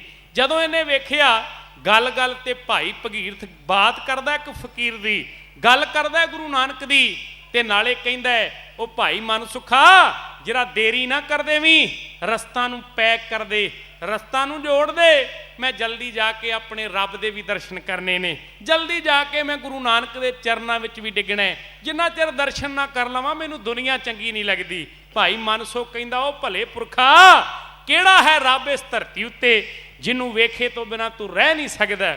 ਉਹਨੇ ਕਿਹਾ ਮੈਂ ਜਾਣਦਾ ਹਾਂ, ਮੇਰੀ ਅੰਦਰ ਦੀ ਭਾਵਨਾ ਵੇਦਨਾ ਜਾਣਦੀ ਹੈ ਕਿ ਉਹ ਰੱਬ ਮੇਰੇ ਵਾਸਤੇ ਕਿੱਡਾ ਵੱਡਾ ਮਹਾਨ ਹੈ। ਭਾਈ ਮਨ ਸੁਖ ਨੇ ਆਖਿਆ ਕੀ ਹੈ ਉਹਦੇ ਵਿੱਚ? ਜਦੋਂ ਜੀਵਨ ਵੇਖਿਆ ਨਾ ਭਾਈ ਭਗੀਰਥ ਦਾ, ਤੇ ਸਿੱਖ ਦੇ ਵਿੱਚੋਂ ਗੁਰੂ ਨਾਨਕ ਦੇ ਦਰਸ਼ਨ ਹੋਏ ਸੀ ਭਾਈ ਮਨ ਸੁਖ ਨੂੰ। ਇੱਥੇ ਮੈਂ ਰੁਕਣਾ ਚਾਹੁੰਦਾ, ਇੱਕ ਬਾਤ ਅੱਜ ਦੇ ਇਸ ਸੰਸਾਰ ਦੀ, ਸਾਡੇ ਜੀਵਨ ਦੀ ਮੈਂ ਕਰਨਾ ਚਾਹੁੰਦਾ। ਸਿੱਖ ਦਾ ਜੀਵਨ ਏਡਾ ਵੱਡਾ ਹੋਣਾ ਚਾਹੀਦਾ, ਗੁਰੂ ਦੇ ਸਿੱਖੋ ਤੁਰਿਆ ਜਾਂਦਾ ਹੋਵੇ, ਪਤਾ ਲੱਗ ਜਾਵੇ ਗੁਰੂ ਨਾਨਕ ਦੀ ਸਿੱਖੀ ਕਿੱਡੀ ਮਹਾਨ ਹੈ, ਉਹਦੇ ਮੁਖ ਵਿੱਚੋਂ ਬੋਲਿਆ ਜਾਵੇ ਬੋਲ, ਉਹ ਤੋਂ ਦੁਨੀਆ ਅੰਦਾਜ਼ਾ ਲਾ ਲਵੇ ਇਹ ਗੁਰੂ ਨਾਨਕ ਦਾ ਸਿੱਖ ਤੁਰਿਆ ਜਾਂਦਾ ਹੈ। ਇਹ ਸਾਖੀ ਤੋਂ ਇਹ ਸਿੱਖਿਆ ਪ੍ਰਾਪਤ ਕਰਨੀ ਹੈ। ਭਾਈ ਮਨ ਸੁਖ ਕਹਿੰਦਾ ਉਹ ਭਾਈ ਭਗੀਰਥਾ, ਜੇ ਤੇਰੇ ਰੱਬ ਵਿੱਚ ਇੰਨੀਆਂ ਬਰਕਤਾਂ, ਮੈਂ ਵੀ ਵੇਖਾਂ ਉਹ ਰੱਬ ਦਾ ਦਰਸ਼ਨ ਕਰਕੇ ਕਿਵੇਂ ਲੋਕ ਨਿਹਾਲ ਹੁੰਦੇ ਨੇ। ਜਿਹੜਾ ਤੈਨੂੰ ਇੰਨੀਆਂ ਬਰਕਤਾਂ ਦੇ ਸਕਦਾ ਹੈ, ਤੇਰੇ ਮੁਖ ਵਿੱਚੋਂ ਸਿਫਤਾਂ ਸੁਣਦਾ ਹਾਂ, ਜੇ ਮੈਂ ਆਪ ਵੇਖਾਂਗਾ ਯਕੀਨ ਤੇ ਕਰ ਲਵਾਂ ਉਹ ਰੱਬ ਰਹਿੰਦਾ ਕਿੱਥੇ ਹੈ। ਇਹਨੇ ਆਖਿਆ ਸੁਲਤਾਨਪੁਰ ਲੋਧੀ ਦੀ ਧਰਤੀ ਤੇ ਕਦੇ ਆਵੀਂ, ਦਰਸ਼ਨ ਕਰੀ, ਉਹਦੇ ਚਰਨਾਂ ਦੇ ਵਿੱਚ ਜੰਨਤ ਦਿਸਦੀ ਹੈ, ਉਹਦੇ ਚਰਨਾਂ ਵਿੱਚ ਕਿਰਪਾ ਵਸਦੀਆਂ ਨੇ। ਭਾਈ ਮਨ ਸੁਖ ਆਇਆ, ਮੇਰੇ ਬਾਬੇ ਨਾਨਕ ਦਾ ਦਰਸ਼ਨ ਕੀਤਾ।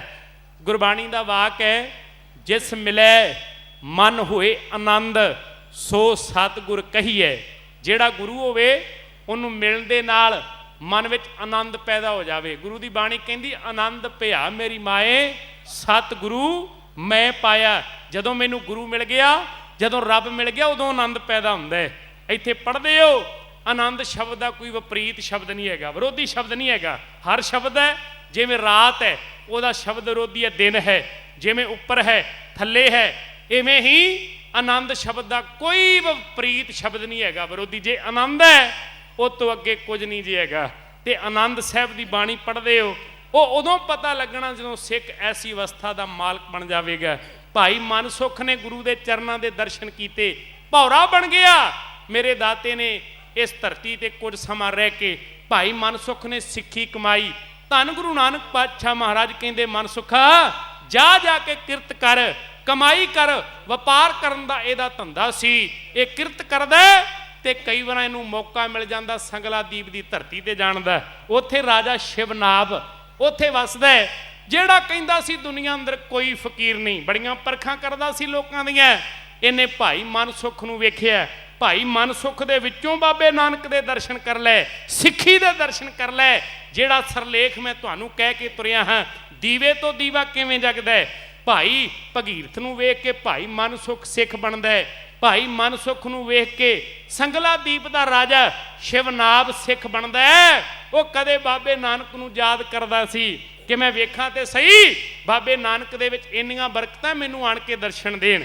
ਇਤਿਹਾਸ ਕਹਿੰਦਾ ਜਦੋਂ ਗੁਰੂ ਨਾਨਕ ਪਾਤਸ਼ਾਹ ਸੰਗਲਾ ਦੀਪ ਵਿੱਚ ਗਏ, ਇਸ ਰਾਜੇ ਸ਼ਿਵਨਾਭ ਨੇ ਇੱਕ ਪਰਖ ਵੀ ਕੀਤੀ ਸੀ। ਪਰਖ, ਉਹ ਪਰਖ ਭਲਾ ਕਿਹੜੀ ਕੀਤੀ ਸੀ?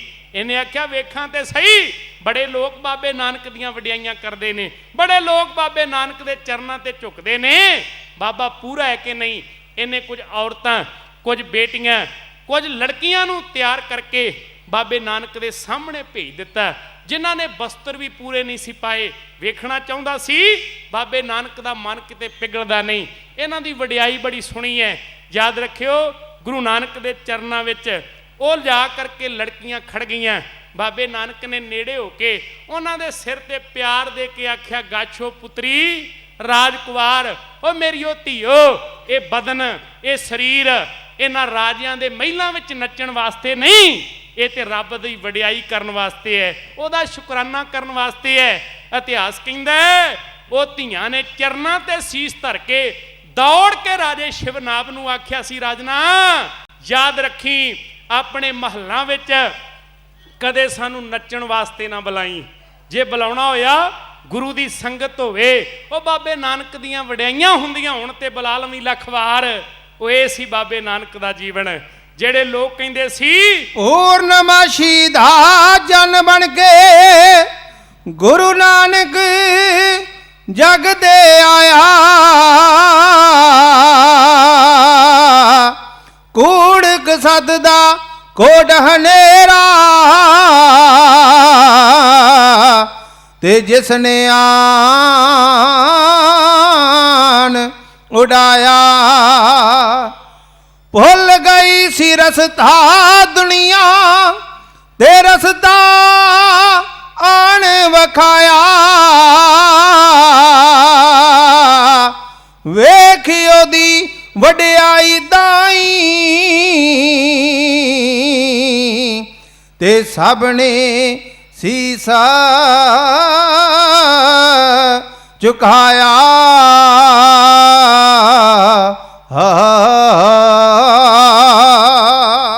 ਧੰਨ ਗੁਰੂ ਨਾਨਕ ਦੇਵ ਪਾਤਸ਼ਾਹ ਮਹਾਰਾਜ ਜੀ ਦੇ ਇਹ ਸਿੱਖ, ਜਿਨ੍ਹਾਂ ਨੂੰ ਵੇਖ ਕੇ ਹੋਰਨਾਂ ਨੂੰ ਸਿੱਖੀ ਦੀ ਜਾਗ ਲੱਗਦੀ ਹੈ। ਸਿੱਖ ਦਾ ਜੀਵਨ ਵੀ ਐਵੇਂ ਦਾ ਚਾਹੀਦਾ ਹੈ। ਸੁਲਤਾਨਪੁਰ ਲੋਧੀ ਦੀ ਧਰਤੀ ਉੱਤੇ ਮੇਰੇ ਦਾਤਾ ਜੀ ਦੇ ਬਹੁਤ ਵੱਡੇ ਚੋਜ ਨੇ। ਰੋਜ਼ਾਨਾ ਵੇਈ ਵਿੱਚ ਇਸ਼ਨਾਨ ਕਰਨਾ, ਉਹਦੇ ਕੰਢੇ ਤੇ ਬਹਿ ਕੇ ਰੱਬ ਦੀ ਕੀਰਤੀ ਕਰਨੀ। ਨਾਲ ਉਮਰਾਂ ਦਾ ਸਾਥੀ ਭਾਈ ਮਰਦਾਨਾ ਜੀ ਬੈਠਦਾ ਸੀ। ਤੁਸੀਂ ਇਹ ਸਾਖੀ ਜਾਣਦੇ ਹੋ, ਗੁਰੂ ਨਾਨਕ ਪਾਤਸ਼ਾਹ ਮਹਾਰਾਜ ਇਸ ਧਰਤੀ ਉੱਤੇ ਆਣ ਕੇ ਵਸੇ। ਜਿਹੜੇ ਗਰੀਬ ਲੋਕ ਕਦੇ ਪੇਟ ਭਰ ਕੇ ਪ੍ਰਸ਼ਾਦਾ ਨਸੀਬ ਨਹੀਂ ਸੀ ਹੋਇਆ, ਉਹਨਾਂ ਨੇ ਅੱਜ ਆਪਣੇ ਘਰ ਦੇ ਵਿੱਚ ਸਵਰਗ ਵਰਗਾ ਮਾਹੌਲ ਬਣ ਗਏ। ਗੁਰੂ ਨਾਨਕ ਦੇ ਚਰਨਾਂ ਦੇ ਭੌਰੇ ਬਣ ਗਏ। ਇੱਕ ਵਾਰਤਾ ਹੁੰਦੀ ਹੈ, ਯਾਦ ਰੱਖਿਓ, ਡਾਕਟਰ ਸੁਖਦਿਆਲ ਵਰਗੇ, ਪ੍ਰਿੰਸੀਪਲ ਸਤਵੀਰ ਸਿੰਘ ਵਰਗੇ ਸਾਖੀ ਦੀ ਪ੍ਰੋੜਤਾ ਕਰਦਿਆਂ ਲਿਖਦਿਆਂ ਹੋਏ ਕਹਿੰਦੇ ਨੇ, ਗੁਰੂ ਨਾਨਕ ਪਾਤਸ਼ਾਹ ਮਹਾਰਾਜ ਜੀ ਦੇ ਪਹਿਲੀ ਵਾਰ ਪਿਤਾ ਮਹਿਤਾ ਕਾਲੂ ਜੀ ਆਪਣੇ ਨਗਰ ਵਿੱਚੋਂ ਉੱਠੇ, ਆ ਗਏ ਸੁਲਤਾਨਪੁਰ ਲੋਧੀ ਦੀ ਧਰਤੀ ਤੇ। ਆਪਣੀ ਧਰਮ ਸਪਤਨੀ ਮਾਤਾ ਤ੍ਰਿਪਤਾ ਨੂੰ ਕਹਿੰਦੇ ਸੀ, ਤ੍ਰਿਪਤਾ ਮੈਂ ਤੇਰੇ ਪੁੱਤ ਨੂੰ ਵੇਖ ਕੇ ਤੇ ਆਵਾਂ, ਬੜਾ ਲੰਮਾ ਸਮਾਂ ਹੋ ਗਿਆ, ਉਹਨੇ ਕਿੰਨੀ ਕੁ ਕਮਾਈ ਕੀਤੀ ਹੈ, ਕਿੰਨੀ ਕੁ ਦੌਲਤ ਮੇਰੇ ਪੁੱਤ ਨੇ ਜੋੜ ਲਈ ਹੈ। ਜਿਵੇਂ ਬਾਪ ਦੀ ਭਾਵਨਾ ਹੁੰਦੀ ਹੈ। ਪਹੁੰਚ ਗਏ ਗੁਰੂ ਨਾਨਕ ਪਾਤਸ਼ਾਹ ਮਹਾਰਾਜ ਦੇ ਕੋਲ। ਅੱਜ ਆਪਣੇ ਪੁੱਤ ਦੇ ਸਾਹਮਣੇ ਖਲੋ ਕੇ ਕਹਿੰਦਾ, ਪੁੱਤਰਾ ਬੜੇ ਲੰਮੇ ਸਮੇਂ ਬਾਅਦ ਤੈਨੂੰ ਮੈਂ ਇੱਕ ਬਾਤ ਕਹਿਣ ਲੱਗਾ।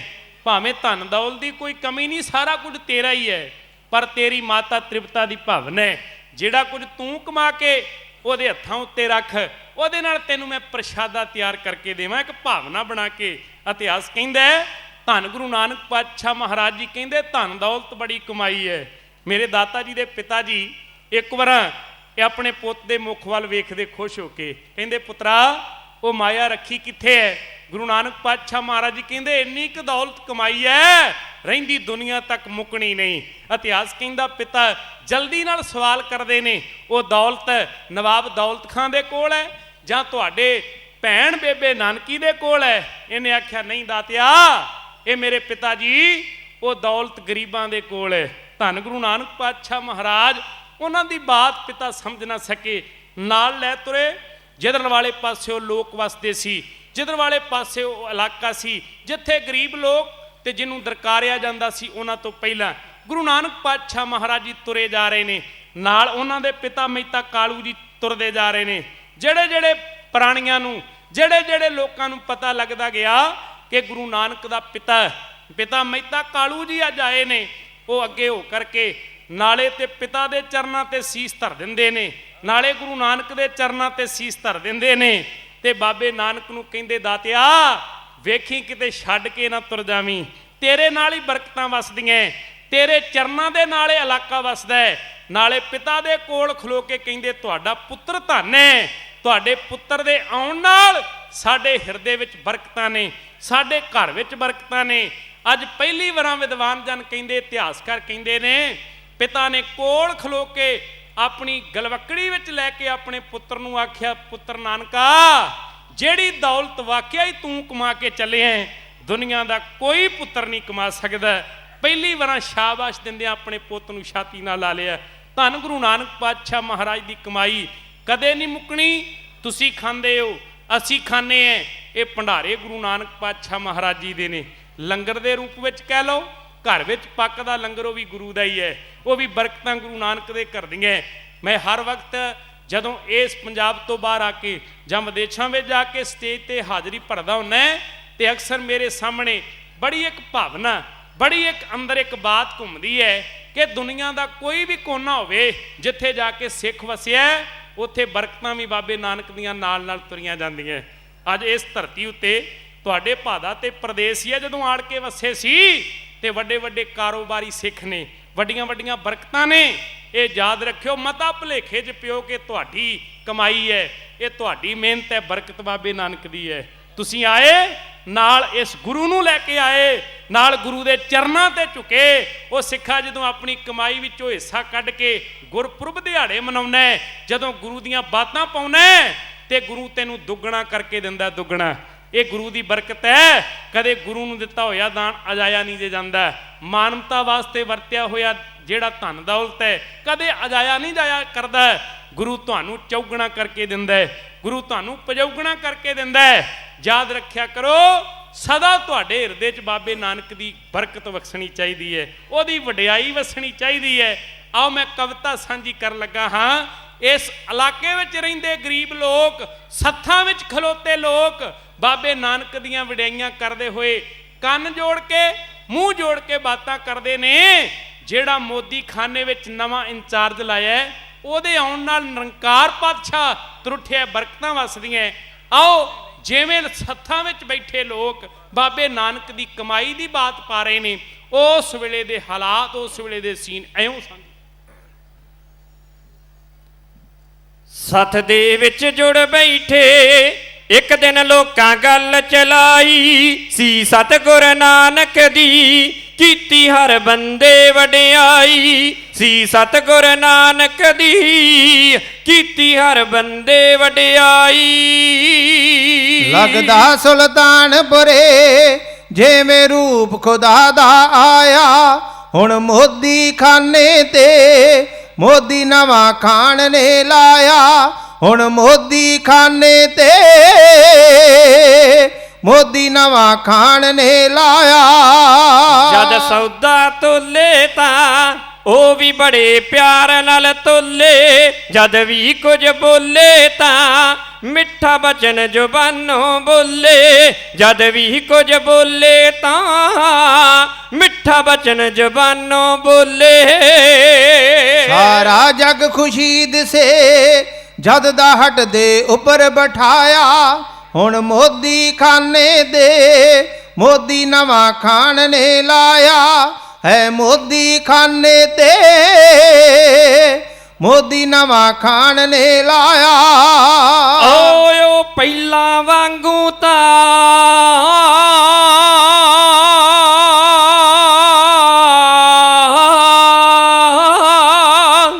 ਉਹ ਪਹਿਲਾਂ ਵਾਂਗੂ ਤਾਂ ਝਗੜਾ ਨਹੀਂ ਕਿਸੇ ਨਾਲ ਕਰਦਾ, ਉਹ ਆਮ ਗਰੀਬਾਂ ਨੂੰ ਵਾਧੂ ਦਿੰਦਾ ਬਣਦਾ ਸਰਦਾ, ਉਹ ਆਮ ਗਰੀਬਾਂ ਨੂੰ ਵਾਧੂ ਦਿੰਦਾ ਬਣਦਾ ਸਰਦਾ। ਜੋ ਨਫਾ ਉਸ ਖੱਟਿਆ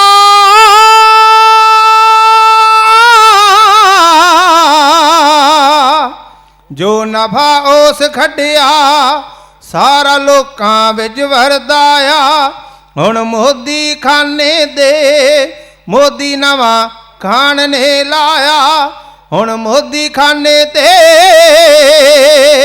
ਮੋਦੀ ਨਵਾਂ ਖਾਨ ਨੇ ਲਾਇਆ।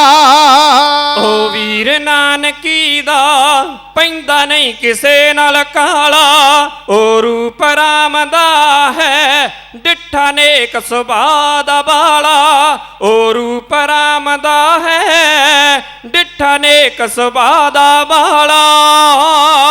ਪੁੱਤ ਮਾਦ ਦਰਬਤਾ ਦਾ, ਪੁੱਤ ਮਹਿਦੇ ਕਾਲੂ ਦਾ, ਸ਼ਿੰਦਾ ਮਾਤਰ ਬਤਾ ਦਾ ਜਾਇਆ ਹੁਣ ਮੋਦੀ ਖਾਨੇ ਦੇ ਮੋਦੀ ਨਵਾਂ ਖਾਨ ਨੇ ਲਾਇਆ ਹੈ ਮੋਦੀ ਖਾਨੇ ਤੇ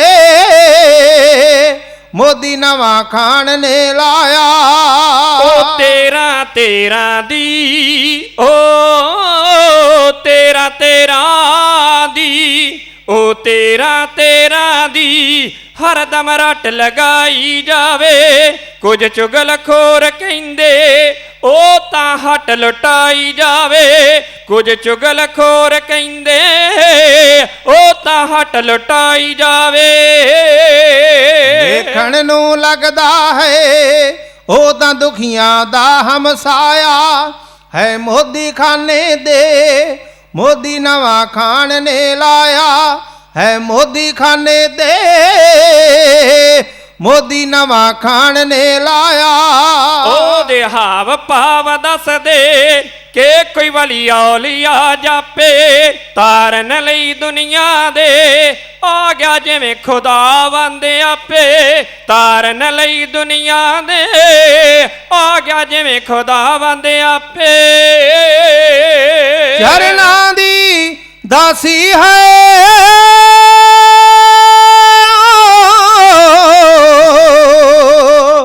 ਚਰਨਾਂ ਦੀ ਦਾਸੀ ਹੈ ਇਹ ਸੰਸਾਰੀ ਮੋਹਣੀ ਮਾਇਆ ਹੈ ਮੋਦੀ ਖਾਨੇ ਤੇ ਮੋਦੀ ਨਵਾਂ ਖਾਨ ਨੇ ਲਾਇਆ ਹੈ ਮੋਦੀ ਖਾਨੇ ਤੇ ਮੋਦੀ ਨਵਾਂ ਖਾਨ ਨੇ ਲਾਇਆ ਕੋਈ ਚੰਗਾ ਅਮਲ ਕਰੋ ਉਸ ਦਾ ਕੁੱਲ ਦੁਨੀਆ ਨੂੰ ਕਹਿਣਾ ਸਭ ਨੇਕੀ ਬਦੀਆਂ ਦਾ ਅੱਗੇ ਲੇਖਾ ਦੇਣਾ ਪੈਣਾ ਸਭ ਨੇਕੀ ਬਦੀਆਂ ਦਾ ਅੱਗੇ ਲੇਖਾ ਦੇਣਾ ਪੈਣਾ ਉਸ ਦਾ ਫਲ ਮਿਲਣਾ ਹੈ ਜਿਸ ਨੇ ਜੋ ਵੀ ਕਰਮ ਕਮਾਇਆ ਜਿਸ ਨੇ ਜੋ ਵੀ ਕਰਮ ਕਮਾਇਆ ਹੈ ਮੋਦੀ ਖਾਨੇ ਦੇ ਮੋਦੀ ਨਵਾਂ ਖਾਨ ਨੇ ਲਾਇਆ ਹੈ ਮੋਦੀ ਖਾਨੇ ਦੇ ਮੋਦੀ ਨਵਾਂ ਖਾਨ ਨੇ ਲਾਇਆ ਓ ਗੱਲ ਸੁਣ ਦਲਬੀਰ ਸਿਆ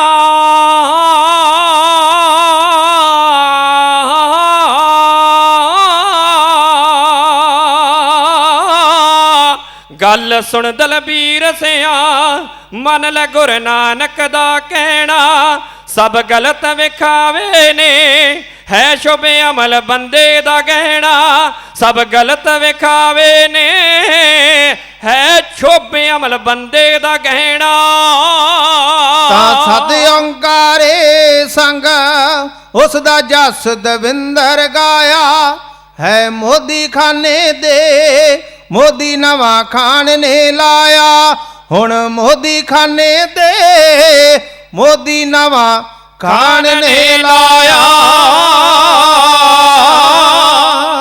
ਗੁਰੂ ਨਾਨਕ ਪਾਤਸ਼ਾਹ ਮਹਾਰਾਜ ਸੰਸਾਰ ਨੂੰ ਸੱਚੀ ਕਿਰਤ ਕਰਨ ਵਾਸਤੇ ਪ੍ਰੇਰਨਾ ਦੇ ਕੇ ਤੇ ਆਪ ਕਮਾਈ ਕਰਦਿਆਂ ਤੱਕੜੀ ਫੜ ਕੇ ਤੋਲਣਾ ਸਿਖਾ ਰਹੇ ਸੀ ਜਦੋਂ ਵੀ ਕਿਸੇ ਮਹਿਕਮੇ ਵਿੱਚ ਸੁਭਾਅ ਕੀ ਤੁਸੀਂ ਵੇਖਦੇ ਹੋ ਇਮਾਨਦਾਰ ਕੋਈ ਵਿਅਕਤੀ ਹੋਵੇ ਜਿਹੜੇ ਲੋਕ ਕਰਪਟ ਦੇ ਭਰੇ ਹੋਣ ਜਿਹੜੇ ਲੋਕ ਇਮਾਨਦਾਰ ਨਾ ਹੋਣ ਉਹਨਾਂ ਦੇ ਮਨ ਵਿੱਚ ਈਰਖਾ ਬਣ ਜਾਂਦੀ ਹੈ ਇਤਿਹਾਸ ਕਹਿੰਦਾ ਇਹ ਨਵਾਬ ਦੌਲਤ ਖਾਂ ਦੇ ਜਾ ਕੇ ਕੰਨ ਭਰਿਆ ਕਰਦੇ ਸੀ ਨਵਾਬ ਜੀ ਜਿਹੜੇ ਇਨਸਾਨ ਨੂੰ ਤੁਸਾਂ ਨੇ ਇੰਚਾਰਜ ਬਣਾਇਆ ਉਹ ਤੇ ਹੱਟ ਲੁਟਾ ਦੇਵੇਗਾ ਉਹ ਤੇ ਭਰ ਭਰ ਕੇ ਛਾਬੇ ਵੱਟੀ ਜਾਂਦਾ ਹੈ ਇਤਿਹਾਸਕਾਰ ਕਹਿੰਦੇ ਗੁਰੂ ਨਾਨਕ ਪਾਤਸ਼ਾਹ ਮਹਾਰਾਜ ਦੀ ਬਾਬਤ ਇਹਨਾਂ ਲੋਕਾਂ ਨੇ ਇੰਨੇ ਕੰਨ ਭਰੇ ਇੱਕ ਦਿਨ ਨਵਾਬ ਦੌਲਤ ਖਾਂ ਨੇ ਹਿਸਾਬ ਕਿਤਾਬ ਕਰਵਾਉਣ ਵਾਸਤੇ ਕੁਝ ਬੰਦਿਆਂ ਨੂੰ ਨਿਯੁਕਤ ਕਰ ਦਿੱਤਾ ਜਦੋਂ ਹਿਸਾਬ ਹੋਇਆ ਬਾਬੇ ਨਾਨਕ ਦੀ ਉਸ ਕਮਾਈ ਵਿੱਚ ਉਸ ਹਿਸਾਬ ਕਿਤਾਬ ਵਿੱਚ ਵਾਧਾ ਨਿਕਲਿਆ ਇਹਨਾਂ ਲੋਕਾਂ ਦਾ ਮਨ ਭਰਿਆ ਨਾ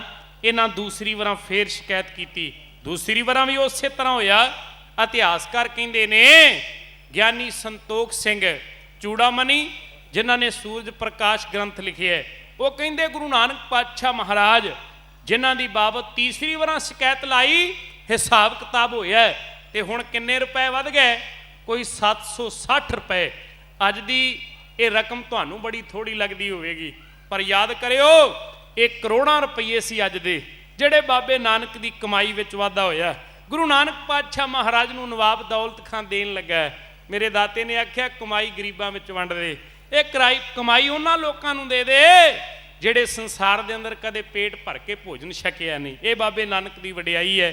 ਗੁਰੂ ਪਿਆਰੀ ਸਾਧ ਸੰਗਤ, ਮੇਰੇ ਧੰਨ ਗੁਰੂ ਨਾਨਕ ਦੇ ਪਾਤਸ਼ਾਹ ਮਹਾਰਾਜ ਜ਼ਿੰਦਗੀ ਦਾ ਵੱਡਾ ਪੈਂਡਾ ਲੰਮਾ ਪੈਂਦਾ ਤੈਅ ਕਰਦਿਆਂ ਆਪਣੇ ਬੱਚਿਆਂ ਦਾ ਪਿਆਰ ਸਾਡੇ ਤੋਂ ਕੁਰਬਾਨ ਉਹਨਾਂ ਨੇ ਕੀਤਾ। ਅੱਜ ਉਹਨਾਂ ਦਾ ਪ੍ਰਕਾਸ਼ ਪੁਰਬ ਦਿਹਾੜਾ ਦੁਨੀਆ ਦੇ ਹਰ ਕੋਨੇ ਵਿੱਚ ਗੁਰੂ ਨਾਨਕ ਨਾਮ ਲੈਵਾ ਸਿੱਖ ਬੜੀ ਭਾਵਨਾ ਨਾਲ ਮਨਾਉਂਦਾ ਹੈ। ਕੱਲਾ ਸਿੱਖ ਹੀ ਨਹੀਂ, ਹਰ ਮਜ਼ਹਬ ਦਾ ਬੰਦਾ ਗੁਰੂ ਨਾਨਕ ਦੇ ਚਰਨਾਂ ਤੇ ਝੁਕਦਾ ਹੈ। ਤਾਂ ਹੀ ਕਿਹਾ ਇਹਨਾਂ ਜਾਹਰ ਪੀਰ ਜਗਤ ਗੁਰ ਬਾਬਾ। ਉਸ ਜਾਹਰ ਪੀਰ ਜਗਤ ਗੁਰ ਬਾਬੇ ਦੀਆਂ ਵਡਿਆਈਆਂ ਕਰਦਿਆਂ ਬਹੁਤ ਭੁੱਲਾਂ ਕਰ ਗਏ ਹੋਵਾਂਗੇ। ਅਸੀਂ ਅਧੂਰੇ ਹਾਂ ਤੇ ਬਾਬੇ ਨਾਨਕ ਦੀ ਕਮਾਈ ਪੂਰੀ ਹੈ, ਬਾਬੇ ਨਾਨਕ ਦੀ ਵਡਿਆਈ ਪੂਰੀ ਹੈ। ਗੁਰੂ ਕਿਰਪਾ ਕਰੇ, ਬਹੁਤ ਸਾਰੀਆਂ ਗਲਤੀਆਂ ਭੁੱਲਾਂ ਸਾਡੀਆਂ ਸਮਝ ਕੇ ਸਾਡੀ ਝੋਲੀ 'ਚ ਪਾ ਦਿਓ। ਗੁਰੂ ਦੀ ਵਡਿਆਈ ਸਮਝ ਕੇ ਆਪਣੇ ਹਿਰਦੇ 'ਚ ਵਸਾ ਲਿਓ। ਧੰਨ ਗੁਰੂ ਗ੍ਰੰਥ ਸਾਹਿਬ ਪਾਤਸ਼ਾਹ ਮਹਾਰਾਜ ਕਿਰਪਾ ਕਰਨ। ਇੰਨੀ ਕੁ ਬੇਨਤੀ ਕਰੋ ਪ੍ਰਵਾਨ। ਬਹੁਤ ਸਾਰੀ ਸੰਗਤ ਵੱਲੋਂ ਮਾਨ ਸਨਮਾਨ ਵੀ ਹਾਜ਼ਰ ਹੋਇਆ। ਖਜ਼ਾਨੇ ਗੁਰੂ ਪਾਤਸ਼ਾਹ ਜੀ ਤੁਹਾਡੇ ਭਰਪੂਰ ਕਰ ਦੇਣ। ਮੈਂ ਧੰਨਵਾਦੀ ਹਾਂ ਸਮੁੱਚੇ ਪ੍ਰਬੰਧਕਾਂ ਦਾ, ਕਿਉਂਕਿ ਐਡਾ ਵੱਡਾ ਪ੍ਰਬੰਧ ਕਰਨਾ ਇਹ ਸੰਗਤ ਦੇ ਸੰਯੋਗ ਤੋਂ ਬਿਨਾਂ ਨਹੀਂ ਹੁੰਦਾ। ਸੰਯੋਗ ਵੀ ਸੰਗਤ ਦਾ ਹੋਵੇ, ਪਰ ਅੱਗੇ ਲਾ ਕੇ ਤੁਰਨਾ ਪੈਂਦਾ ਹੈ। ਜਿਵੇਂ ਇਹ ਪ੍ਰਬੰਧਕ ਉਹਨਾਂ ਦੇ ਨਾਲ ਮੋਢਾ ਲਾ ਕੇ ਖੜਦੇ ਹੋ, ਆਪ ਸਿੱਖ ਸੰਗਤ ਹੈ। ਆਪਣੀ ਕਮਾਈ ਦੇ ਹਿੱਸੇ ਇਸ ਵਾਸਤੇ ਦਿੰਦੇ ਹੋ, ਗੁਰੂ ਤੁਹਾਨੂੰ ਬਰਕਤਾਂ ਦਿੰਦਾ ਹੈ। ਇਸ ਵਾਸਤੇ ਅੱਗੇ ਤੋਂ ਵੀ ਚੜ੍ਹਦੀ ਕਲਾ ਨਾਲ ਪੀੜ੍ਹੀ ਦਰ ਪੀੜ੍ਹੀ ਐਵੇਂ ਹੀ ਚੱਲਦਾ ਰਹਿਣਾ ਚਾਹੀਦਾ ਹੈ। ਇਹ ਗੁਰੂ ਦੀਆਂ ਬਰਕਤਾਂ ਹੈ, ਇਹ ਗੁਰੂ ਪਾਤਸ਼ਾਹ ਜੀ ਆਪ ਕਿਰਪਾ ਕਰਦੇ ਨੇ। ਮੈਂ ਧੰਨਵਾਦੀ ਹਾਂ ਸਮੁੱਚੇ ਪ੍ਰਬੰਧਕਾਂ ਦਾ। ਸਤਿਕਾਰਯੋਗ ਪ੍ਰਧਾਨ ਸਰਦਾਰ ਸਤਵੰਤ ਸਿੰਘ ਜੀ, ਸਤਿਕਾਰਯੋਗ ਭਾਈ ਸਾਹਿਬ ਭਾਈ ਪ੍ਰਿਤਪਾਲ ਸਿੰਘ ਜੀ, ਸਤਿਕਾਰਯੋਗ ਵੀਰ ਗੁਰਸ਼ਰਨ ਸਿੰਘ ਜੀ, ਜਿਨ੍ਹਾਂ ਦੇ ਸਮੁੱਚੇ ਸੰਯੋਗੀ ਵੀਰ ਜਿੰਨੇ ਵੀ ਨੇ, ਇੱਥੋਂ ਦੇ ਹੈੱਡ ਗ੍ਰੰਥੀ ਬੜੀ ਚੜ੍ਹਦੀ ਕਲਾ ਦੇ ਦਰਸ਼ਨੀ ਸਿੰਘ ਨੇ, ਕਿਉਂਕਿ ਬੜੀ ਕਿਰਪਾ ਹੈ ਉਹਨਾਂ ਉੱਤੇ। ਗਿਆਨੀ ਜਰਨੈਲ ਸਿੰਘ ਜੀ, ਜਿਨ੍ਹਾਂ ਨੇ ਇਹਨਾਂ ਪ੍ਰਬੰਧਕਾਂ ਦਾ ਸੰਗਤਾਂ ਦਾ ਹੁਕਮ ਸਾਡੇ ਤੱਕ ਪੰਜਾਬ ਵਿੱਚ ਬੈਠਿਆਂ ਪਹੁੰਚਾਇਆ। ਅਸੀਂ ਰੱਬ ਵਰਗੀਆਂ ਸੰਗਤਾਂ ਦੇ ਦਰਸ਼ਨ ਕੀਤੇ ਨੇ। ਆਪਣੇ ਆਪ ਨੂੰ ਸੁਭਾਗੀ, ਆਪਣੇ ਆਪ ਨੂੰ ਵਡਭਾਗੀ ਸਮਝਦੇ ਹਾਂ। ਗੁਰੂ ਪਾਤਸ਼ਾਹ ਮਹਾਰਾਜ ਕਿਰਪਾ ਕਰਨ। ਅਗਲਾ ਪ੍ਰੋਗਰਾਮ ਉਹਨਾਂ ਪਾਸੋਂ ਸਰਵਣ ਕਰੋ। ਸਮੂਹ ਸੰਗਤਾਂ ਨੂੰ ਗੁਰੂ ਨਾਨਕ ਪਾਤਸ਼ਾਹ ਮਹਾਰਾਜ ਜੀ ਦੇ ਪ੍ਰਕਾਸ਼ ਪੁਰਬ ਦਿਹਾੜੇ ਦੀ ਲੱਖ ਲੱਖ ਵਧਾਈ ਹੋਵੇ। ਗੁਰੂ ਪਾਤਸ਼ਾਹ ਜੀ ਕਿਰਪਾ ਕਰਨ, ਤੁਹਾਡੇ ਚੱਲਿਆ ਕਦਮ ਕਦਮ ਲੇਖੇ ਲੱਗ ਜਾਵੇ।